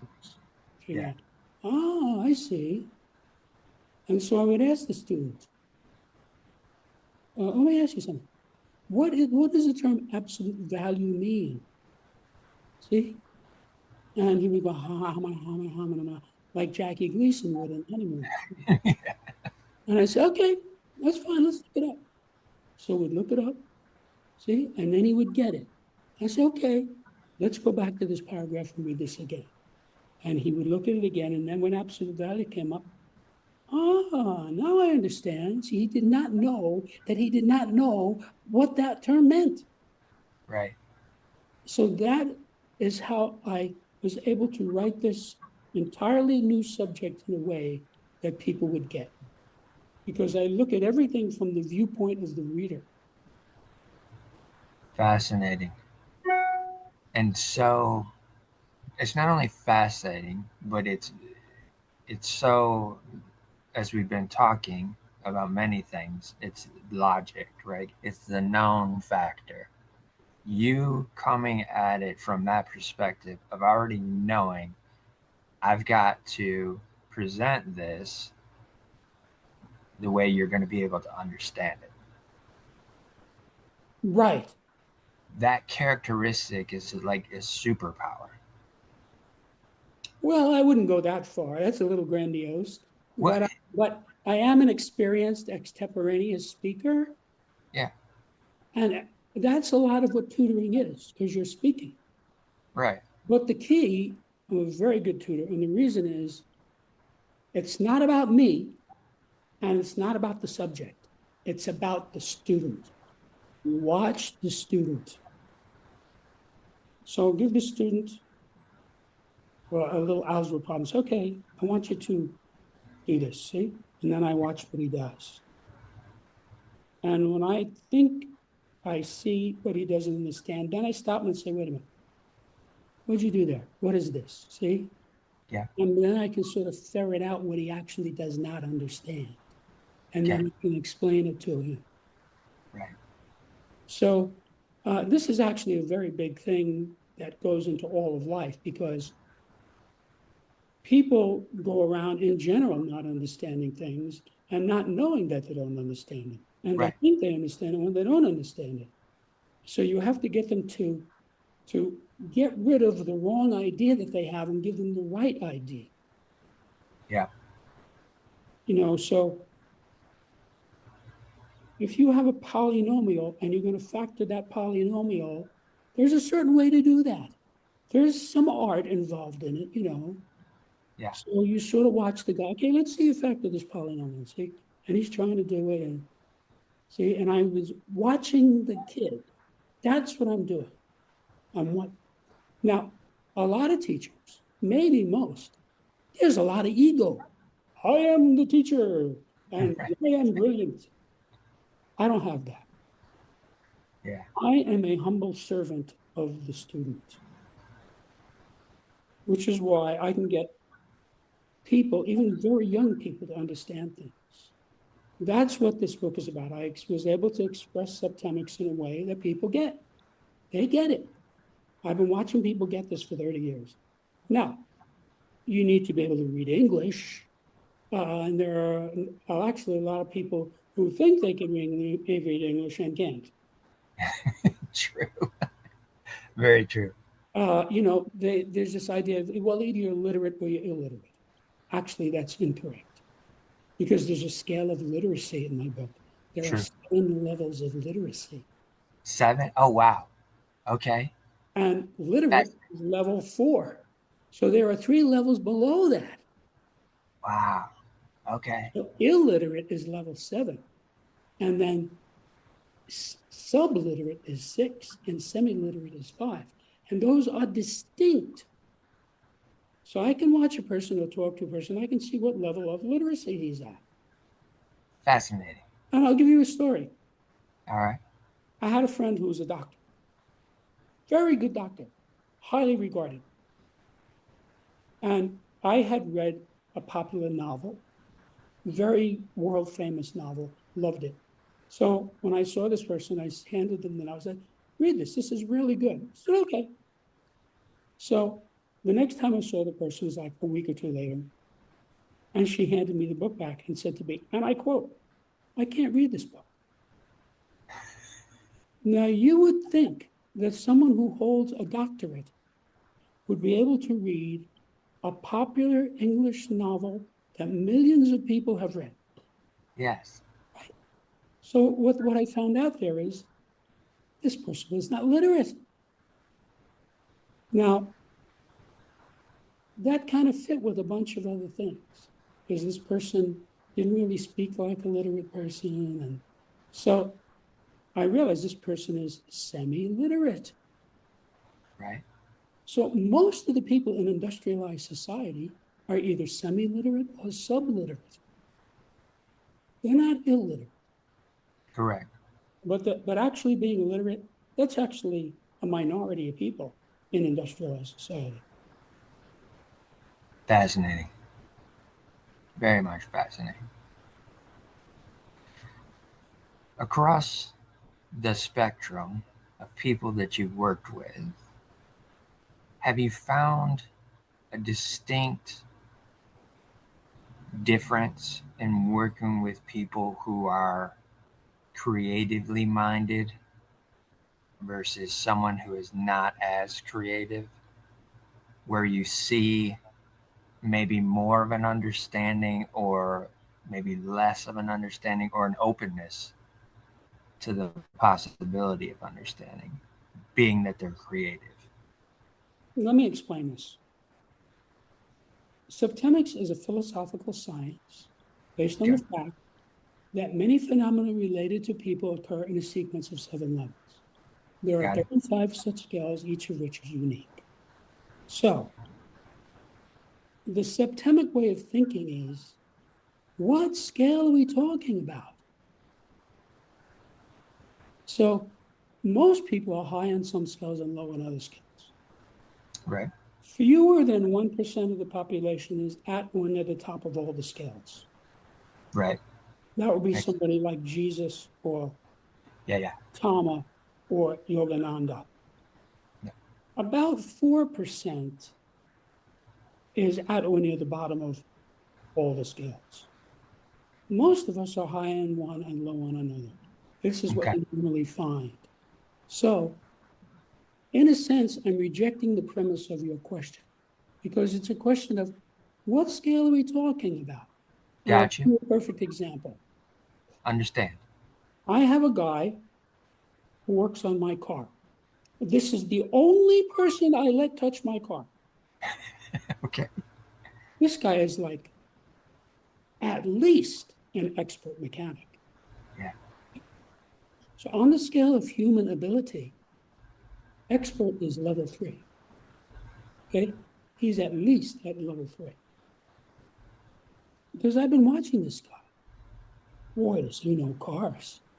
So, he works on expensive racing cars. You know, okay, it's yeah, like the holy grail of the mechanic world. yeah, Okay. So, I have no worries about my car. If anything's wrong, I say, look, it's doing this and this. He says, okay. On top of that, he's honest. Because sometimes I bring in and say, you know what, it's doing this thing. He says, I don't worry about it. I'll go away. So I know he's honest with me. yeah, So I yeah, have no qualms at all about my car. I never worry about my car. Something's wrong. He just goes over there. He fixes it. Here's the money.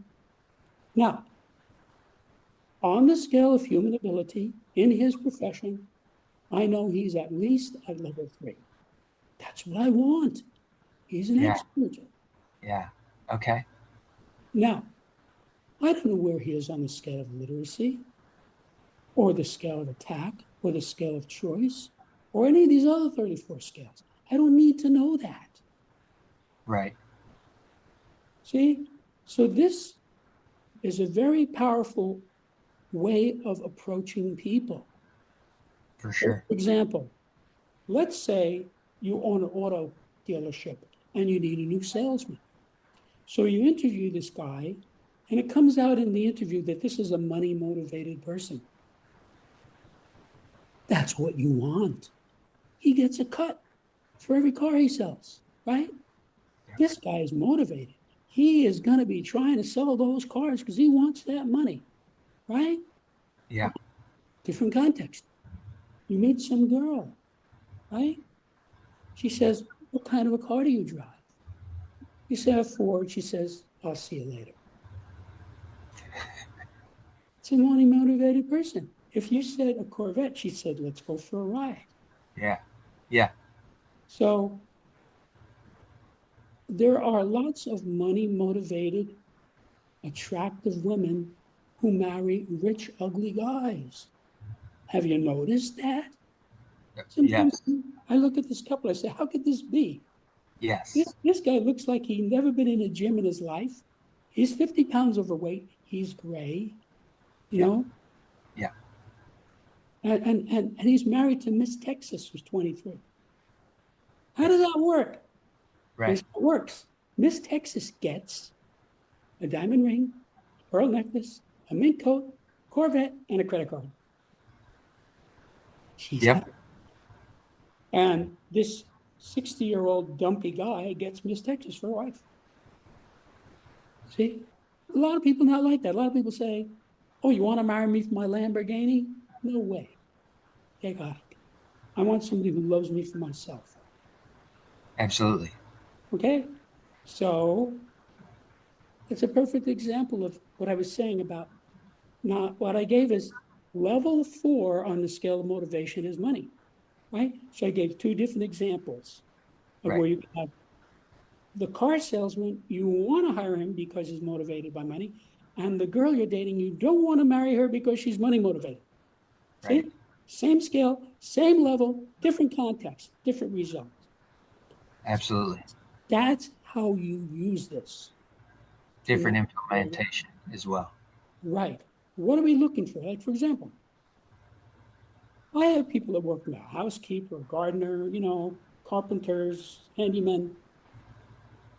These people don't need to be literate, right? Like I have a guy who works for me around my house. He's clearly not a literate person, but he does a good job. I give him a list, does everything. I'm happy. I pay him. Everybody's so he doesn't have to be literate. I'm not going to discuss Thomas Mann with him. He doesn't even know who Thomas Mann is. He might say, "Well, who's Thomas Mann? What is that? Your next door neighbor?" No, he's a world famous German writer. Oh, never heard of that. So you see, it's context. For sure. So these 35 scales, you have 35 contexts. Okay. Okay. So when you have a situation in your life, you look for the scale that you think is relevant to the context. Got it. Yep. So let's say you have this friend, Joe. Every time you talk to Joe, he says, Rich, I don't know what I'm going to do. My wife is driving me nuts. You say, really? What's going on? Oh, she drinks, she smokes dope, she doesn't clean the house, she's disrespectful, she doesn't take care of the kids. Yeah. So after 6 months, you get tired of listening to this. Yeah. You say, Joe, come here, let me show you something. And you open up the Septemics book to the scale of relationships. And you put it in front of his face. And he says, you mean there's a scale of relationships? You say, yeah. This relationship that you've been complaining to me about for 6 months, where is it on the scale? Guaranteed he's going to want to answer that question because this is like a new way of thinking about this. See? Yeah. Now, here's Yeah. what's going to happen. In a matter of seconds, he's going to find a bracket. He's going to say to you, well, I can tell you right away, we're definitely not at 1, 2, or 3, because that's the top of the scale. And this relationship is a train wreck. Yeah. See, he reduced it down to 4, 5, 6, or 7. That's progress. So then you say to him, well, look, why don't you just go ahead and read it, read the text, and then you can get it exactly. And I guarantee you he's going to want to do that because he's already making progress with this. Yeah. So he reads it, he comes back. Now he knows the relationship. He's Right. just living in the middle of this train wreck. So, Yep. oh, now that I read it, I can see we're at level 5. That's near the bottom of the scale. No wonder we can't get along. This explains X, Y, and Z. See? Yeah. So that's how easy this is to use. He found the level. And then you say to him, if you want, we could move this relationship from level 5 up to level 4, and then it will be a better relationship. He says, you can? You say, yeah, it tells you in the book how to do that. He says, let's do it. You say, wait a minute. Before that, look at this. And you open it up to the scale of sexuality. Well, that's relevant, isn't it? It's his wife. Right. Say, look at this. You don't have to tell me if you don't want, but for your own illumination. Where are you on the scale? I guarantee you he's going to want to know that. Realize I've been watching people do this for 30 years, right? Yep. So, and he's going to look at this and he's going to say, you mean there's a scale of sexuality? And you say, yeah. Where are you? He's going to look at it and he's going to give you a bracket. He's going to say something like, well, I know it's definitely not 6 or 7. That has nothing to do with me. That's not part of my life. It's okay. So you got it down to 1, 2, 3, 4, 5. Why don't you go ahead and read it and then you can get it exactly? He says, okay, he's going to want to do that. He reads it. And now he comes back. He knows himself. Now, when he reads it, I can see I'm at level 4. Okay, that's at the middle. But he might also say, and my wife is at level 5. No wonder we're having all this trouble. We have conflicting levels. I Yeah. already know if you're at incompatible levels on that scale, you cannot have a romantic relationship.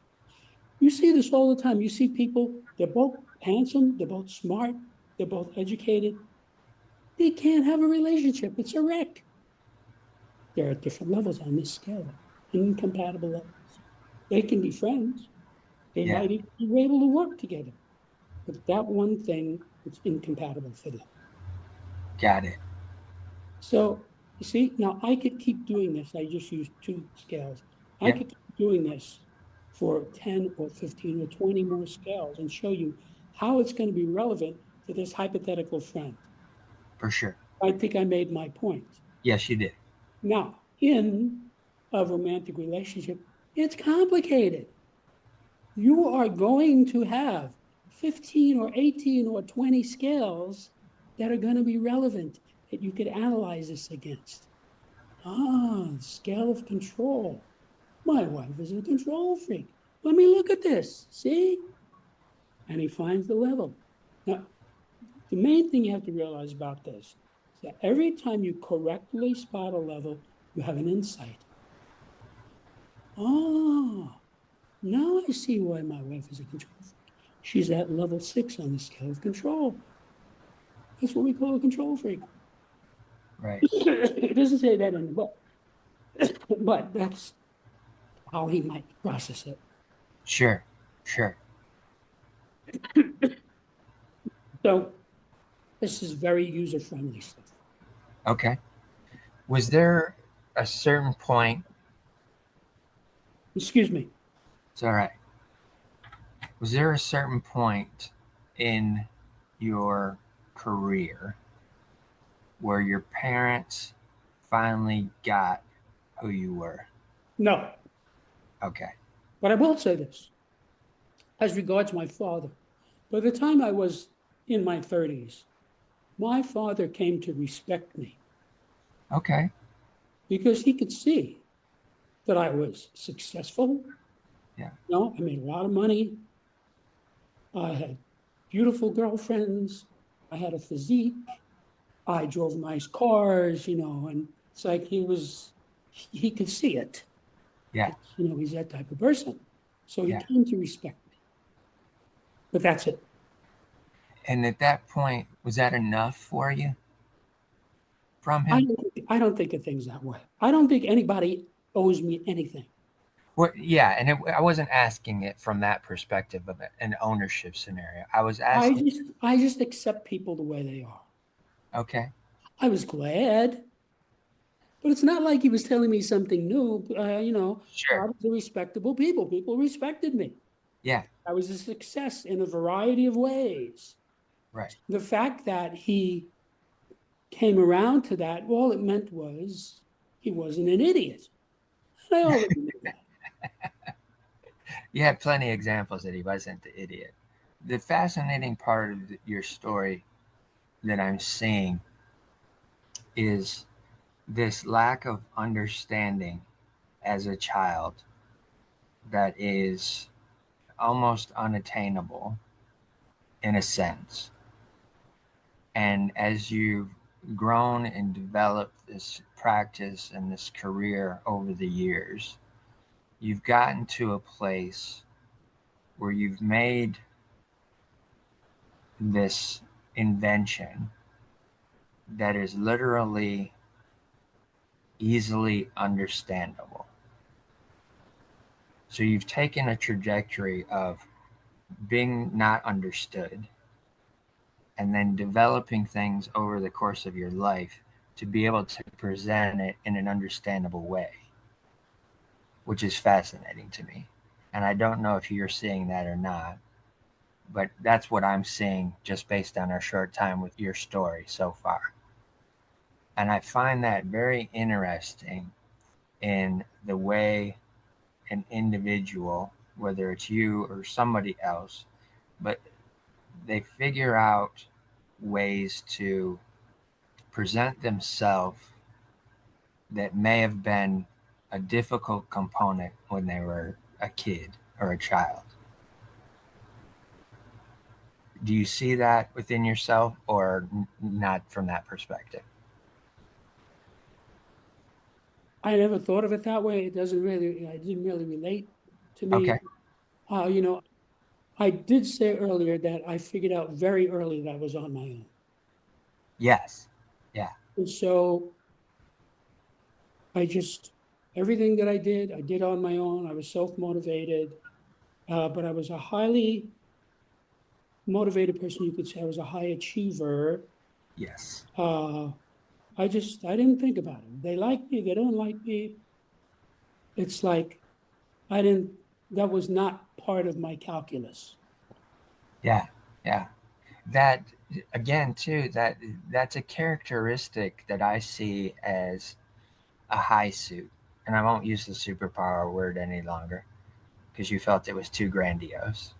But in order to survive potentially in this world, if you're able to look at things from the, especially for creatives, so let's pull it back to the creative community. If you're able to look at creativity from the perspective of just the joy and the process of creating for creating, you don't have any attachment to it other than it's something that you can do well. You will, I would venture to say, have at least an 80% chance of being more accomplished potentially than most creatives because you're able to just continually do that, put it out, not be concerned whether somebody gravitates to it or not. The potential in terms of ratio, I would venture to say, would be higher for that person than someone who is more concerned about what they're creating first and potentially not even putting it out because they're so stuck on what it's going to be finished as, what it's going to look like, who's going to like it, who's not going to like it. There's that sticking point. And again, that's it for me. That's a fascinating characteristic that I'm seeing that you've expressed, that you have, that sets you apart from most, which we knew that from the beginning of the story, right? Even as a child, you knew you were set apart. You knew you were different. You knew you understood things that not everybody understood. To be able to have that continuously throughout your life, that's a huge characteristic that if if people just looked at it as an example, people look at different people as this is an example of somebody who I'd like to be, or this is an athlete who I looked up to and I respect because of their work ethic and the way that they played the game, those types of things. I'm looking at this conversation as holy cow, you have two very phenomenal characteristics that people could just look at and attempt to emulate that would take them to places that they may not even venture on their own because there's always that fear that a lot of people have of an outcome or a response from others. So that's the things that I'm picking up with this conversation that has been extremely fascinating for me just to talk with you and learn more about you as the person and see how that's progressed over the years and shifted into your career focus as looking at others and saying, hey, you have a problem here. Let me help you solve it. And I can help you solve it based off of this. And it's an easily understandable, laid out perspective of different things that they can look at to be able to change what they're experiencing at that particular pain point in their life. That's very fascinating to me. Very fascinating. With moving forward with Septemics, is it something that is, do you see it as something that can be implemented into mental health structures addiction structures, recovery structures that could literally change people's state of being without a whole lot of chemical medical assistance. Absolutely. Let me say this. If you can read English reasonably well and you want to improve yourself or others or both, this book is for you. Now, you might say, well, everybody wants to improve themselves. No, there's all kinds of people who have no interest in improving themselves or others. Right. Psychopaths, sociopaths, professional criminals, narcissists, serial murderers, ignoramuses, morons, idiots, Yeah. war criminals. I mean, there's lots of categories of people who have no interest in improving themselves or others. I mean, let's say take somebody who's in the mafia, right? Okay. Most of those people, if they graduated high school at all, didn't learn much of anything. Yeah. I know this because I've studied these people, but many of them were barely literate. Many of them were not good students. Nearly all of them were not good students. And, they don't have a motive to make themselves better. Yeah. They just want more money. So they're not the public for this book. Yeah. But I've actually calculated that about half of the human race either wants to improve himself or others or both. About half. And this is something I was able to calculate from the material that's in the book. So there are about 1.5 billion people who speak English. And I would estimate about 1 billion of them could read this book. Of that billion, about half of them are going to be people who want to improve themselves or others. So it's 500 million people. So that's the public for this book, 500 million people. Yeah. Now, in the nonfiction publishing world, if you sell 10,000 copies, that's a big hit. Yeah. So this, I should tell you, I've been watching this carefully for a long time. Septemics is the greatest discovery of this century. Okay. It is a life-changing experience. I've watched this over and over. Right. When people actually read the book and actually understand the book, their gratitude is profuse. Yes. So the response, once they really get what it is, wow, where have you been all my life? Right. And so that's good. I mean, I didn't know ahead of time that that's what the response would be, but that is what the response that I get. The main problem is getting people to read the book Sure. because, first of all, today, most people don't read books. Exactly. Of the people who do read books, most of them read fiction, Yeah. nonfiction. Of the ones who read nonfiction, 90% of them are in a niche, meaning historians read history books, psychologists read psychology books, mathematicians read mathematics books, et cetera, et cetera. And this book is not in any pre-existing niche. Correct. Yeah. It is its own subject. Yep. You cannot fit this into psychology or sociology. It's like trying to get an elephant into a Volkswagen. Okay. Can't be done. Yeah. So all of those are hindrances in terms of getting anybody to read the book. Most people live in a box. Yep. They're not going to get out of that box Right. unless you give them some very easy motivation. If you say to the guy, I know you drink Miller beer, but I'll give you $100 if you drink this Michelob. So the guy says, okay, because he gets the $100, right? Yeah. He may not like the Michelob. But the point is, unless you do something to get the person out of the box, most people are going to stay in the box. Right. And this is something it's not only true for Septemics, it's something I learned earlier in my life.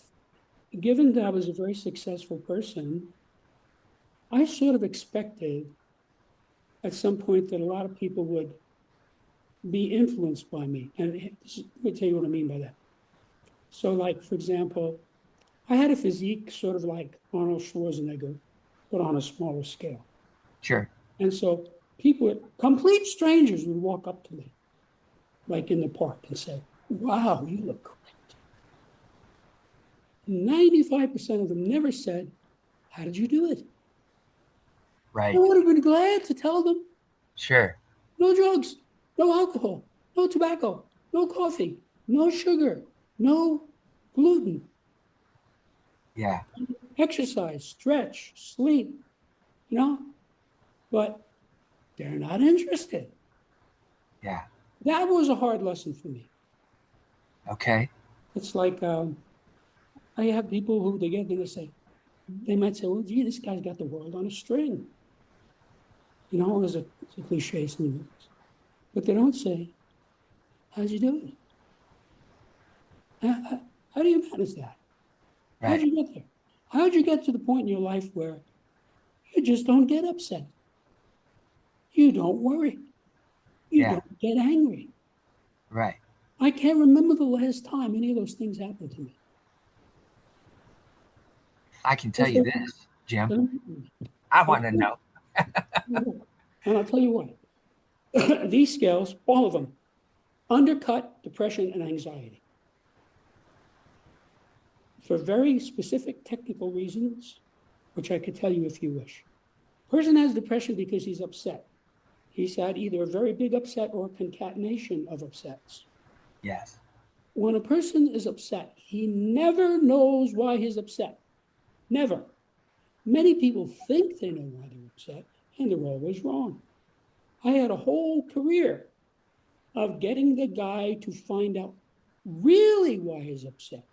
Yeah.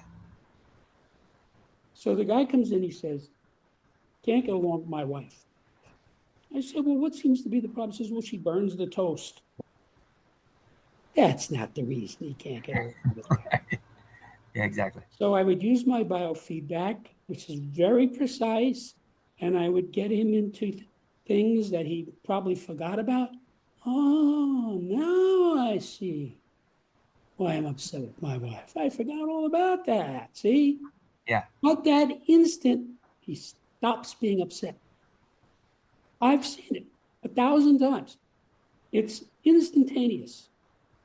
The situation is the same. The wife is the same, but he's not upset about it because he knows he found out why. And once you know why, it evanesces. So you've got these 35 scales that tell you the exact levels. Every person is at some level on every scale. There are Right. no Okay. exceptions. So right now, I know you are at some level on the scale of attack, on the scale of reaction, on the scale of conflict. I'm Yeah. not saying I know what it is, but it's ascertainable. Right. And when you spot it for yourself, oh, I see where I am on the scale of reaction. That explains X, Y, and Z. You stop being upset. Yeah. You know why. It's the same thing with anxiety. Anxiety is the result of problems.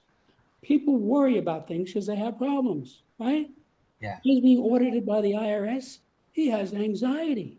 You know Yeah. why? This is a big problem for him. When a person has a problem, it's always because there are many things in it he does not know. Right. You cannot have a problem in an area where you know. A person who knows doesn't have a problem. For example, I mentioned my car. I don't have Yep. a problem with my car. Yeah, once in a while it breaks down. No problem. I call up this guy. He fixes it. I think. I have no worry, no anxiety, nothing. And that's how pretty much everything is for me. Right. So let's say there's this girlfriend, right? And you, do I really want to go out with her or not?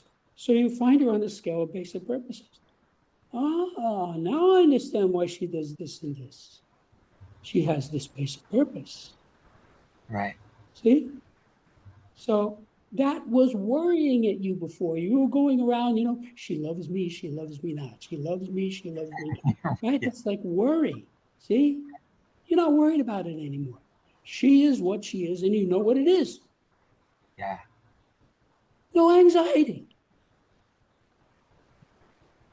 So if they said to me, Jim, we're going to have you shot at dawn, I say, okay.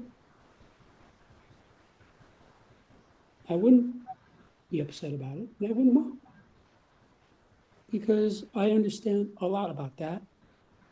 I'm I understand what it's like to not have a body, where I'm going to go. There's not a lot of unknowns. The Sure. reason why I went to school for 28 years is so that I would not have unknowns. So when I come into an area, I know that area. For example, I'm an investor. There are many investments I understand very well. Okay, I understand precious metals. I understand stocks. I understand CDs. I understand real estate. Okay, crypto. I don't know a lot about crypto. I know as much about crypto as the average guy, right? Yeah. I'm not going to mess with that. That's not my area of expertise. So I Right. have all of these investments. Okay, and I know what I'm doing. I don't worry Yeah. about it. Stock market goes up, stock market goes down. I never worry about it because I know what I'm doing. Right. So crypto, that's like a mystery. Right. So Right. you have something that has no inherent worth. Why would I put money into that? Now I Exactly. realize people have made money from it, Sure. and they obviously know what they're doing. If they're succeeding at it, they know what they're doing. And they're experts in this, and I'm not one of them. So people say, well, why don't you invest in crypto? I say, well, look, I have all these other areas that I know, and I have investments in all of these areas, and I do well with them. Yeah. Yeah. So why would I want to mess with something I don't know? Yeah. See, I mean, there's probably 1,000 unknowns about crypto. I Right. mean, the biggest unknown is I don't even know what I don't know about it. I would have For to sure. really sit down and study it. Yeah. And I don't really have time to do that because I'm a busy person, believe me. Yeah. I already have over 100 assets I have to keep track of. It takes time. Right. This material gets you to have knowns in your life. Okay? So you have trouble with your mother-in-law. So you figure out, she's at this level on the scale of a tap. That explains a lot about her. See? Now your relationship with her just got better. It didn't change her because she has no idea about this, right? Yeah. But you can manage it better. When she starts going into this routine, you understand what it is perfectly. So I have friends of mine who are low on certain scales because most of us are. So when they go into that, I say, he's doing this thing. I know what it is. I'm not going to get upset about it. And I just tiptoe around it. So I'll give you an example. I have a friend, wonderful person, love the guy. He's what I would call a political extremist. Okay. As I explain in that chapter, those are the people who cause all the trouble. Yeah. The people who attempt assassinations, bribery, extortion, voter fraud, etc. They're all extremists. Terrorists Yeah. are extremists, right? Yeah. So when this guy starts going into his rant, I know what's going on. Donald Trump, I'm not going to get into it, right? I Right. say, how's your son doing? Oh, he's doing well. Really? Where's he living? Oh, he's living in Albuquerque. Oh, really? Did he buy a house? We're off that subject. Right. Yeah. Just detour. Yeah. So the other thing is the subtitle of this book is Analysis, Prediction, and Management of Human Affairs. When you spot somebody on a specific level, you have an insight. That is a type of analysis. You have analyzed this person against this paradigm. Right. Because you've analyzed it, you can now predict what that person is going to do. See, Right. this guy I just said, I know he's going to go into ranting and raving on this political stuff, and I don't want to get into it. Right. See, I like this guy. See, Yeah. so we talk about baseball or photography or whatever the hell it is. It's great. It's fun. See, there's Right. no politics in there. And then once you can predict what a person is going to do, then you can manage it because you can predict it. You know Right. why I can manage all of my financial assets? Because I can predict. Right. Well, right now, I'm waiting for the precious metals to go down. They're going to go down at Yeah. some point. Okay. So I have Yep. all this money in my account and I look at it every day. One of these days, it's going to go boom, buy. See, this is prediction management. Yep. Yep. So, in order for me to do, I have to know precious metals. I've been doing this for some time. Okay. Yep. Yep. There's certain factors in this one and not in this one, you know. So that's what this book is about. It enables you to analyze, predict, and manage human affairs. And I don't know of anybody who doesn't need help with this. Right. Everybody deals with human affairs. Let's say you make your living selling hot dogs on the corner of 57th Street and 2nd Avenue in Manhattan.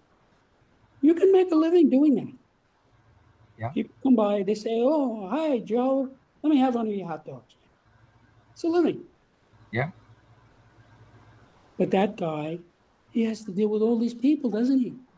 It's human affairs. He has providers. Somebody sells him the buns, somebody sells him the hot dogs, somebody sells him the ketchup. See, he's got to deal with those people. Then he's Right. got the government. The government gives him a permit, right?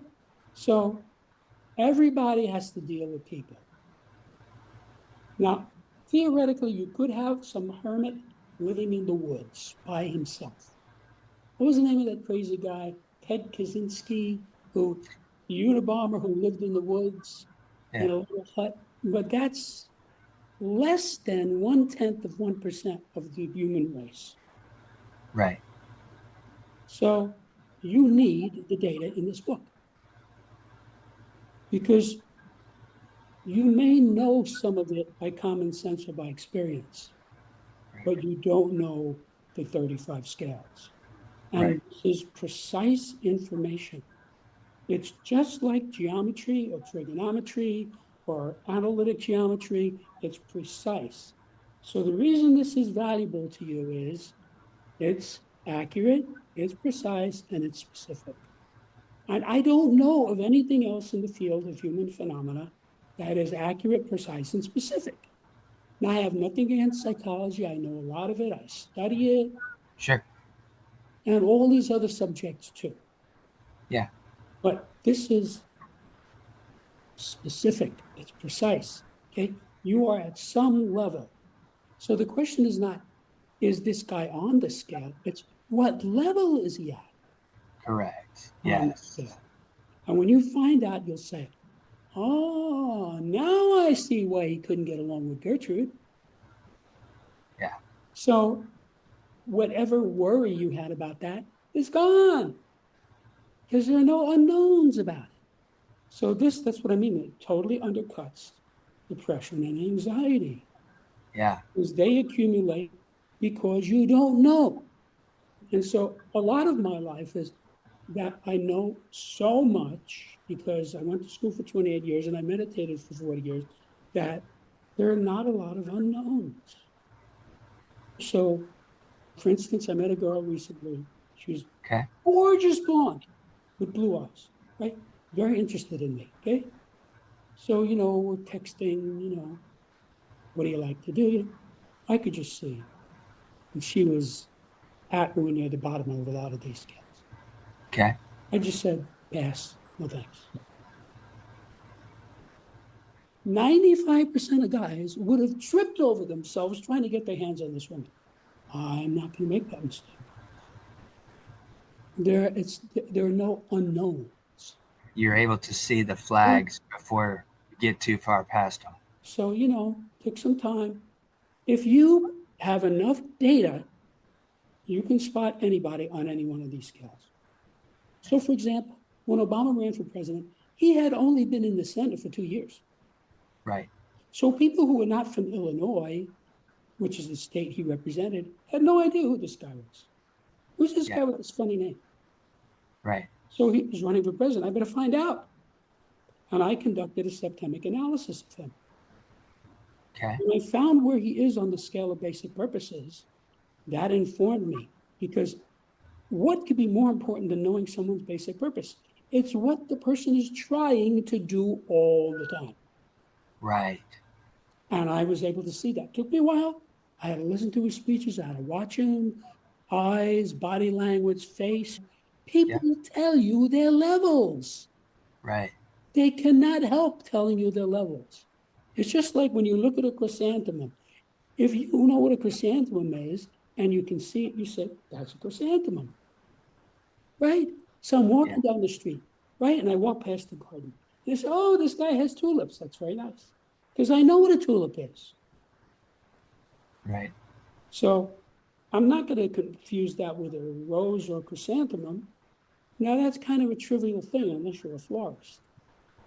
But when you get into people, if I didn't know this, I would still be talking to this gorgeous Right. because she was like unbelievably gorgeous, sexy girl. And, but I could just see is this person is too far down on too many scales. Right. So, and it's true that there is such a thing as a downscale person. Let's say you meet some guy, he's a drug dealer and an alcoholic Right. who beats his wife. And that guy is at or near the bottom of all these scales. That's why he's like that. Yeah. Yeah. So you can't make generalizations. This is about specific, like the Gambino crime family, right? Yeah. Carlo Gambino, he was not a stupid person. He Yeah. was a very smart man. He lived in my neighborhood in New York. Everybody knew where he lived. 2230 Ocean Parkway. I walked by his house 10,000 times. Right. Everybody knew where he lived. Everybody knew what car he drove. Everybody knew who he was. The biggest and most powerful crime family in New York.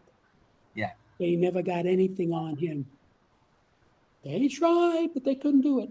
He was too smart for them. Yeah. He died in his own beautiful home of a heart illness, heart disease, as an old man. He was not a stupid person. You might think he's going to be near the bottom of the scale of basic purposes. He wasn't.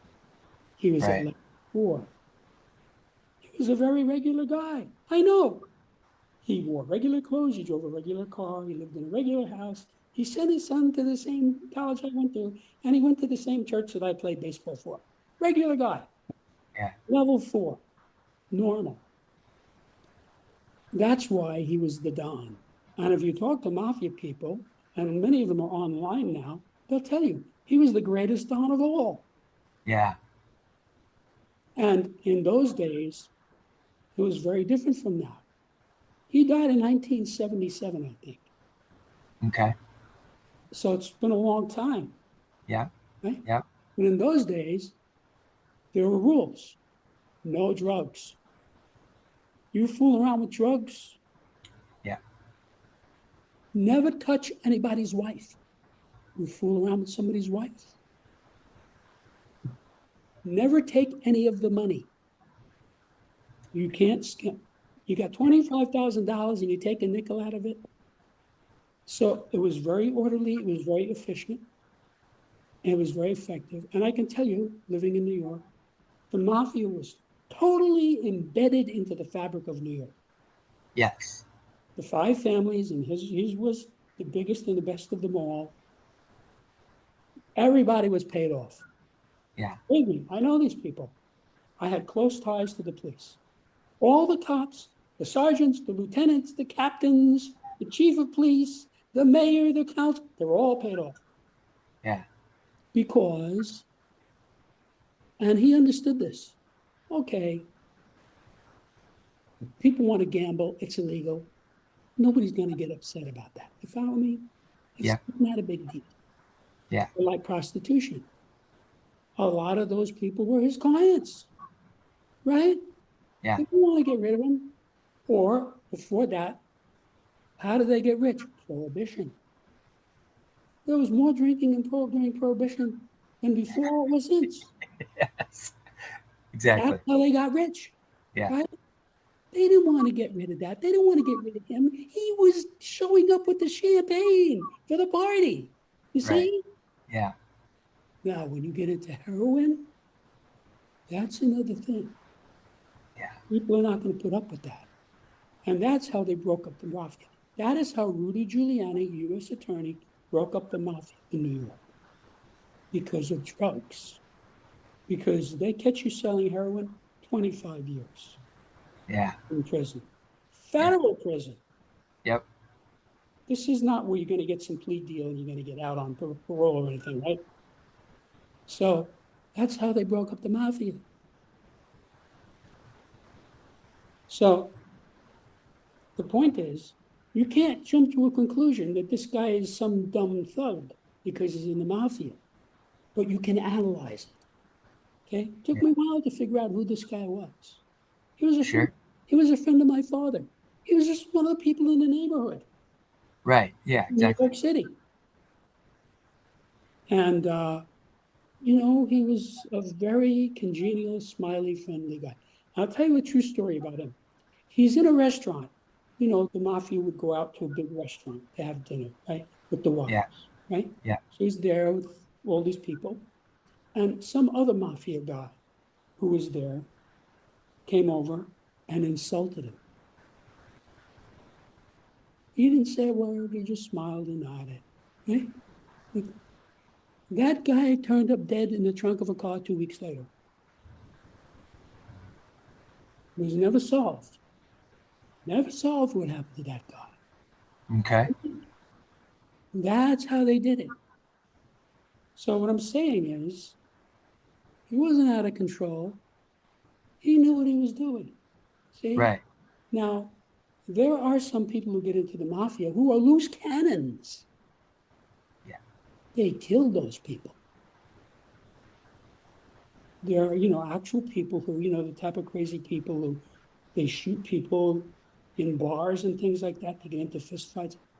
They want to get rid of those people Right. because it's a business. Hey, we got this corruption deal here where the government's giving us all this money. Don't mess it up. So they get rid of those people so they can run their business. Yeah. So, people, we watch these movies and they seem like crazy people who go around with bad tempers and beating people up. And it's not like that. The guys like that are the guys who get one in the back of the head. Yeah. Most of the guys who are successful, like Michael Francis, who is big on the internet now, Yeah. was a smart guy. He was in pre-med before he left to help his father. Okay. And he got rich by figuring out how to cheat the government of the taxes on gasoline. Now, the taxes on gasoline are very high. And he worked out some system with some friend of his where he could sell all this gas, not pay the government, and keep all that money. And he became a multimillionaire. Well, eventually they caught him and they sent him to prison. Yeah. But it's not like he was going around killing people. You know, the mafia really made Las Vegas what it is, what we know it to be today. For sure. He Yes. went in there in the 50s. Yep.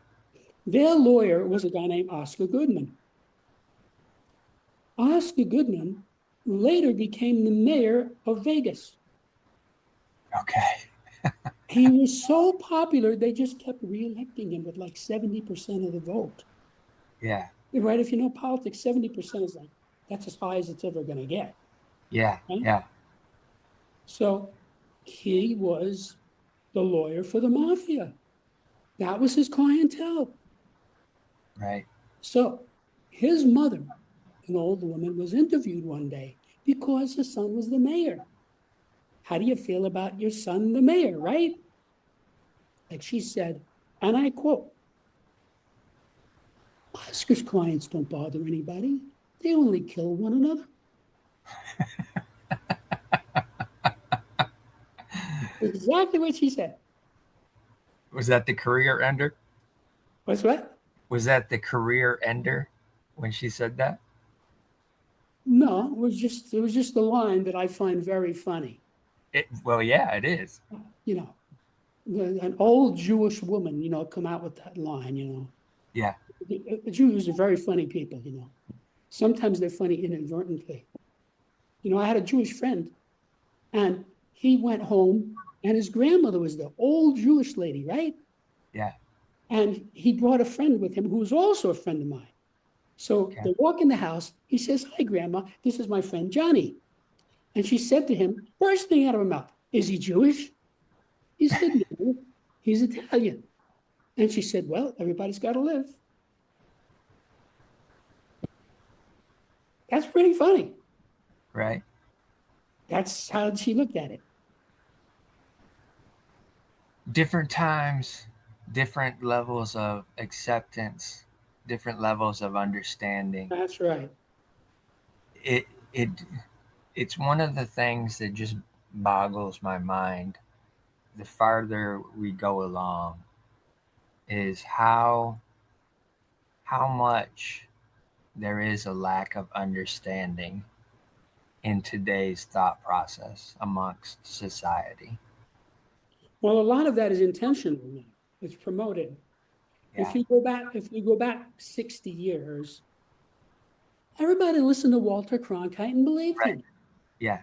Yeah. When you turned on radio, you heard Elvis, Frank Sinatra, the Yeah. Beatles on the Yeah. same station, Yeah. right? And in general, everybody looked at TV. Weren't that many choices. You had the three main stations. Now, if you were in New York, you had three other little stations, two local stations. But, it's not like now, what is it, like 1,000 Yeah. stations? So the country was much more coherent in those days.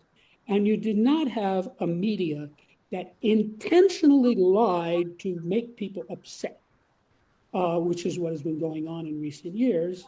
And so you find that these media people, they're just wrong, wrong, wrong, wrong, wrong. And I mean, just in the last 6 months, look how wrong they've been. Oh Oh, yeah. tariffs, the economy is going to crash. Obviously, either they were stupid or they were lying because the stock market is an all-time high. Yeah. So there's a lot of, if you say something they don't like, they say you're a racist. It's bizarre. It's ridiculous. It's malicious. You know, Yes. like a lot of black people say all white people are racists. That's Yeah. dopey. Sure, there are some white people who are racists, Right. but by no stretch of the imagination, it's a minority in the United States. We elected Obama and we reelected Obama. What does that tell you? Right. So there's a lot of that separation between people now is fomented, Yeah.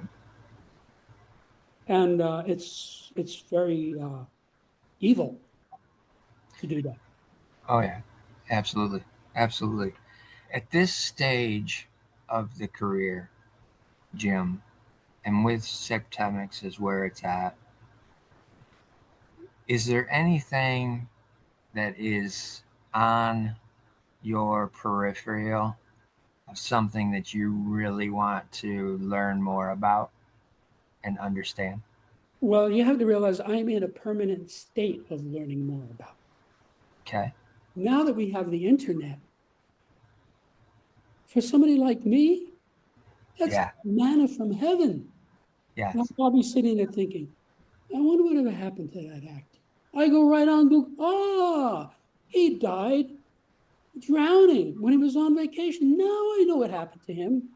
So it's like a perpetual thing with me. Okay. I keep learning more, learning more, learning more, learning more. And for me, a lot of it is focused, Yep. focused on certain things. Yep. You know, like learning precious metals really well. Okay. So I don't have trouble making money with precious metals. There's certain things you need to know, and you have to pay attention. If you pay attention and you know, you can make money from it. We had COVID. I made money from COVID. Many people did. Yeah, Yeah. you saw exactly what was happening.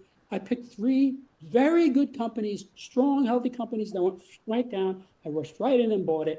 And I just sat there until it went back up. And, we made a big profit. Didn't have to do anything. Yeah. So that's because I know the area. So, I spend a lot of time listening to financial experts now and things like that because I'm into that. But all my life, I've always been a very inquisitive person. Yeah. And probably the thing that rubs me the wrong way the most about people is that they're incurious. People are incurious. Yes. See, like you asked me something like, well, where did Septemics come from? How did you get this idea? That's like an insightful question. I'm happy to answer that question.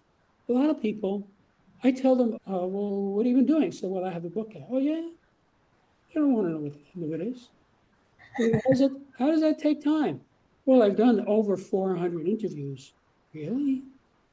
Yeah, it's time consuming. But they don't ask, what is the book about? You think I should read this book? See, they're Right. very curious. Yeah. And that's how most people are about most things. Yeah. Exactly. Why, which is like what I was saying before about people would walk up to me, like I'd be in a park running my 5 miles and just in my shorts, some guy would come up to me and say, whoa, this is my physique. And he would never say, how'd you do this? I would have told him. Yeah. That's, in general, that's how I'm happy to tell people things. Yeah. But they don't ask because they're not interested.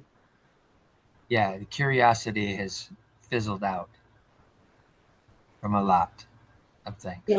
I'm not sure, how much of it is fizzling out and how much of it is just human nature. I mean, Okay. I don't know if there are people in the United States who were more curious 50 years ago than they are now. I honestly don't know, but I don't know how you would even ascertain that. But, in general, people are not inquisitive. Most people are driven by desire. Yeah. They want that woman or they want that bottle of beer or they want that car. That's what they're about. And I really was never like that. I Yeah. was driven by curiosity. Right. Like when I found out about Isaac Newton, I said, this guy's a genius. This is an interesting person. Then I started reading about Isaac Newton. I want to know, who is this guy? Yeah. And you find out a lot of interesting things that Yes. way. Yes. A lot of things that most people don't know that gives you a context. Yeah. And in general, that's true. People have sort of a cartoon image of Abe Lincoln or George Washington or Donald Right. Trump. They have a Right. cartoon image. And I'm from New York, so I've known about Donald Trump since I was a boy because he was in the newspapers every day Yeah. before he got into politics. Yeah. I got to know him really well. If you read about somebody every day for 30 years, you get a really good idea who this person is, especially if you're kind of a learned person to begin with. Sure. But most people have like a sort of a one-dimensional cartoon image of it, Yeah. which is unfortunate. It's true about a lot of things. That's a lot of what's wrong with our democracy. People have a one-dimensional view of things. They don't really look at things in context. Like people say, we should tear down George Washington's statue because he was a slave owner. Duh. Of course he was a slave owner. Everybody he knew was a slave owner. All of his friends and family were slave owners. Yeah. So that's like you look at someone and say, oh, he smokes. Well, 50 years ago, everybody smoked. You have to have some depth of understanding. And in order to do that, you have to be willing to study. Yeah. And most people are not. Yeah. Exactly. That is the case. Most people are not. I think that's a great place for us to wrap things up for today. And I always have an ending statement, but I'm going to add to that today. I want to add always be curious, listen to your heart, but be kind to your mind.